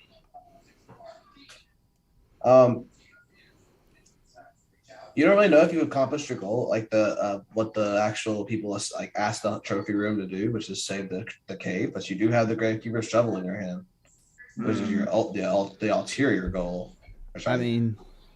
Alternate. I'm sure this thing is the juju that was making this place bad. I mean, we didn't really. I mean, what was happening down there? Does anyone else has a lot of things happen? We're still in a simulation. Yeah, I'm not sure what was simulation. Oh man. Is this like the end of Minority Report, where it may just be like the computer is showing him what he wants to see, and so it's actually not happening? I hate that shit. That's Brazil. No, it's also Minority Report. Like Okay. that theory. I hate theories. It's also like how FF8, like he's dead halfway through. I don't want to talk about it. Anyways. Pooch, I have a question for you. Are you wearing the straw hat that you took from the chest? Yes, in fact. Shit. Oh yeah, you did say you were. A woman is going to come up to you, Oh boy. and I say, "Where did you get that hat?" Oh shit. Oh, I found it in a box. It was, Give her it the- was George's hat. He went into the cave Oh, and never came back. I'm sorry. I think I I hand her the doll. smashed. The fuck is that? Here you I can just have say the hat. I'm so sorry. Because you should have this hat because I think it's the only thing left of your husband after I smashed his bones so hard.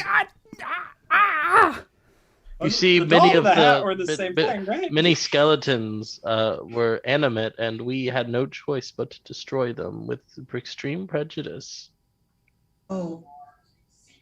Oh. He died bravely.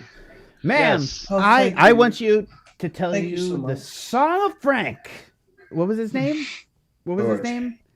Was it George or Frank? It was George. Shit, it's George. The Song of George, which is which is just absolutely. He was so brave. He fought down in the cave and was ultimately defeated by an undead menace that only now we have removed from this place. Can I do a Song of performance. George? We can do a performance, yeah. Sweet. 19. With the she with on Crocodile back no less. She is actually entertained by this, and she says, "Please, can I have that plat? Oh, thank you so much, please." Hanging in a place of honor, little lady. Sorry, that's This is great. Oh, this is so great. Yeah. You guys had the shovel in hand. I think this is a good opportunity to call it a night. Yes. Indeed. Congratulations, you guys are level 7. Woo! Woo! Now we can definitely kill Cytheria. Yes, Fireball will never touch me again. That is fun, actually. Now you can just run into places, and I can feel free to fireball rooms with you in it. I'm just going to get used to doing that. Also, Yeah, there's exactly. contextual distance between our characters that'll allow me to fireball a room with you in it. All right. Well, I hope you all enjoyed the show. For everyone here at the Pen and Paper Pod, with my extension, the Tuscan Gym Media, it has been a pleasure being your DM for this session. I am your host, Tanner. Joining me here, as always, from Lucky Played by Jack. Or to the end. John, played by Poochi. That's the other way around. And then Farewell. Rabab, played by Trevor.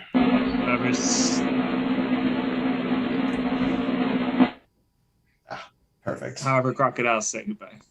What item did we get tonight, guys?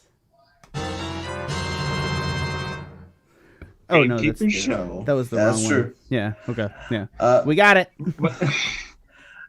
I hope you all join us next week as we continue to try to kill Cytheria, that bitch. I know. I really do have, like, I'm terrible. I feel like she could have been a nicer character, but, you know, she's, like, I don't know. Hope you all have a good week, and I hope to see you all next time. Thanks for listening.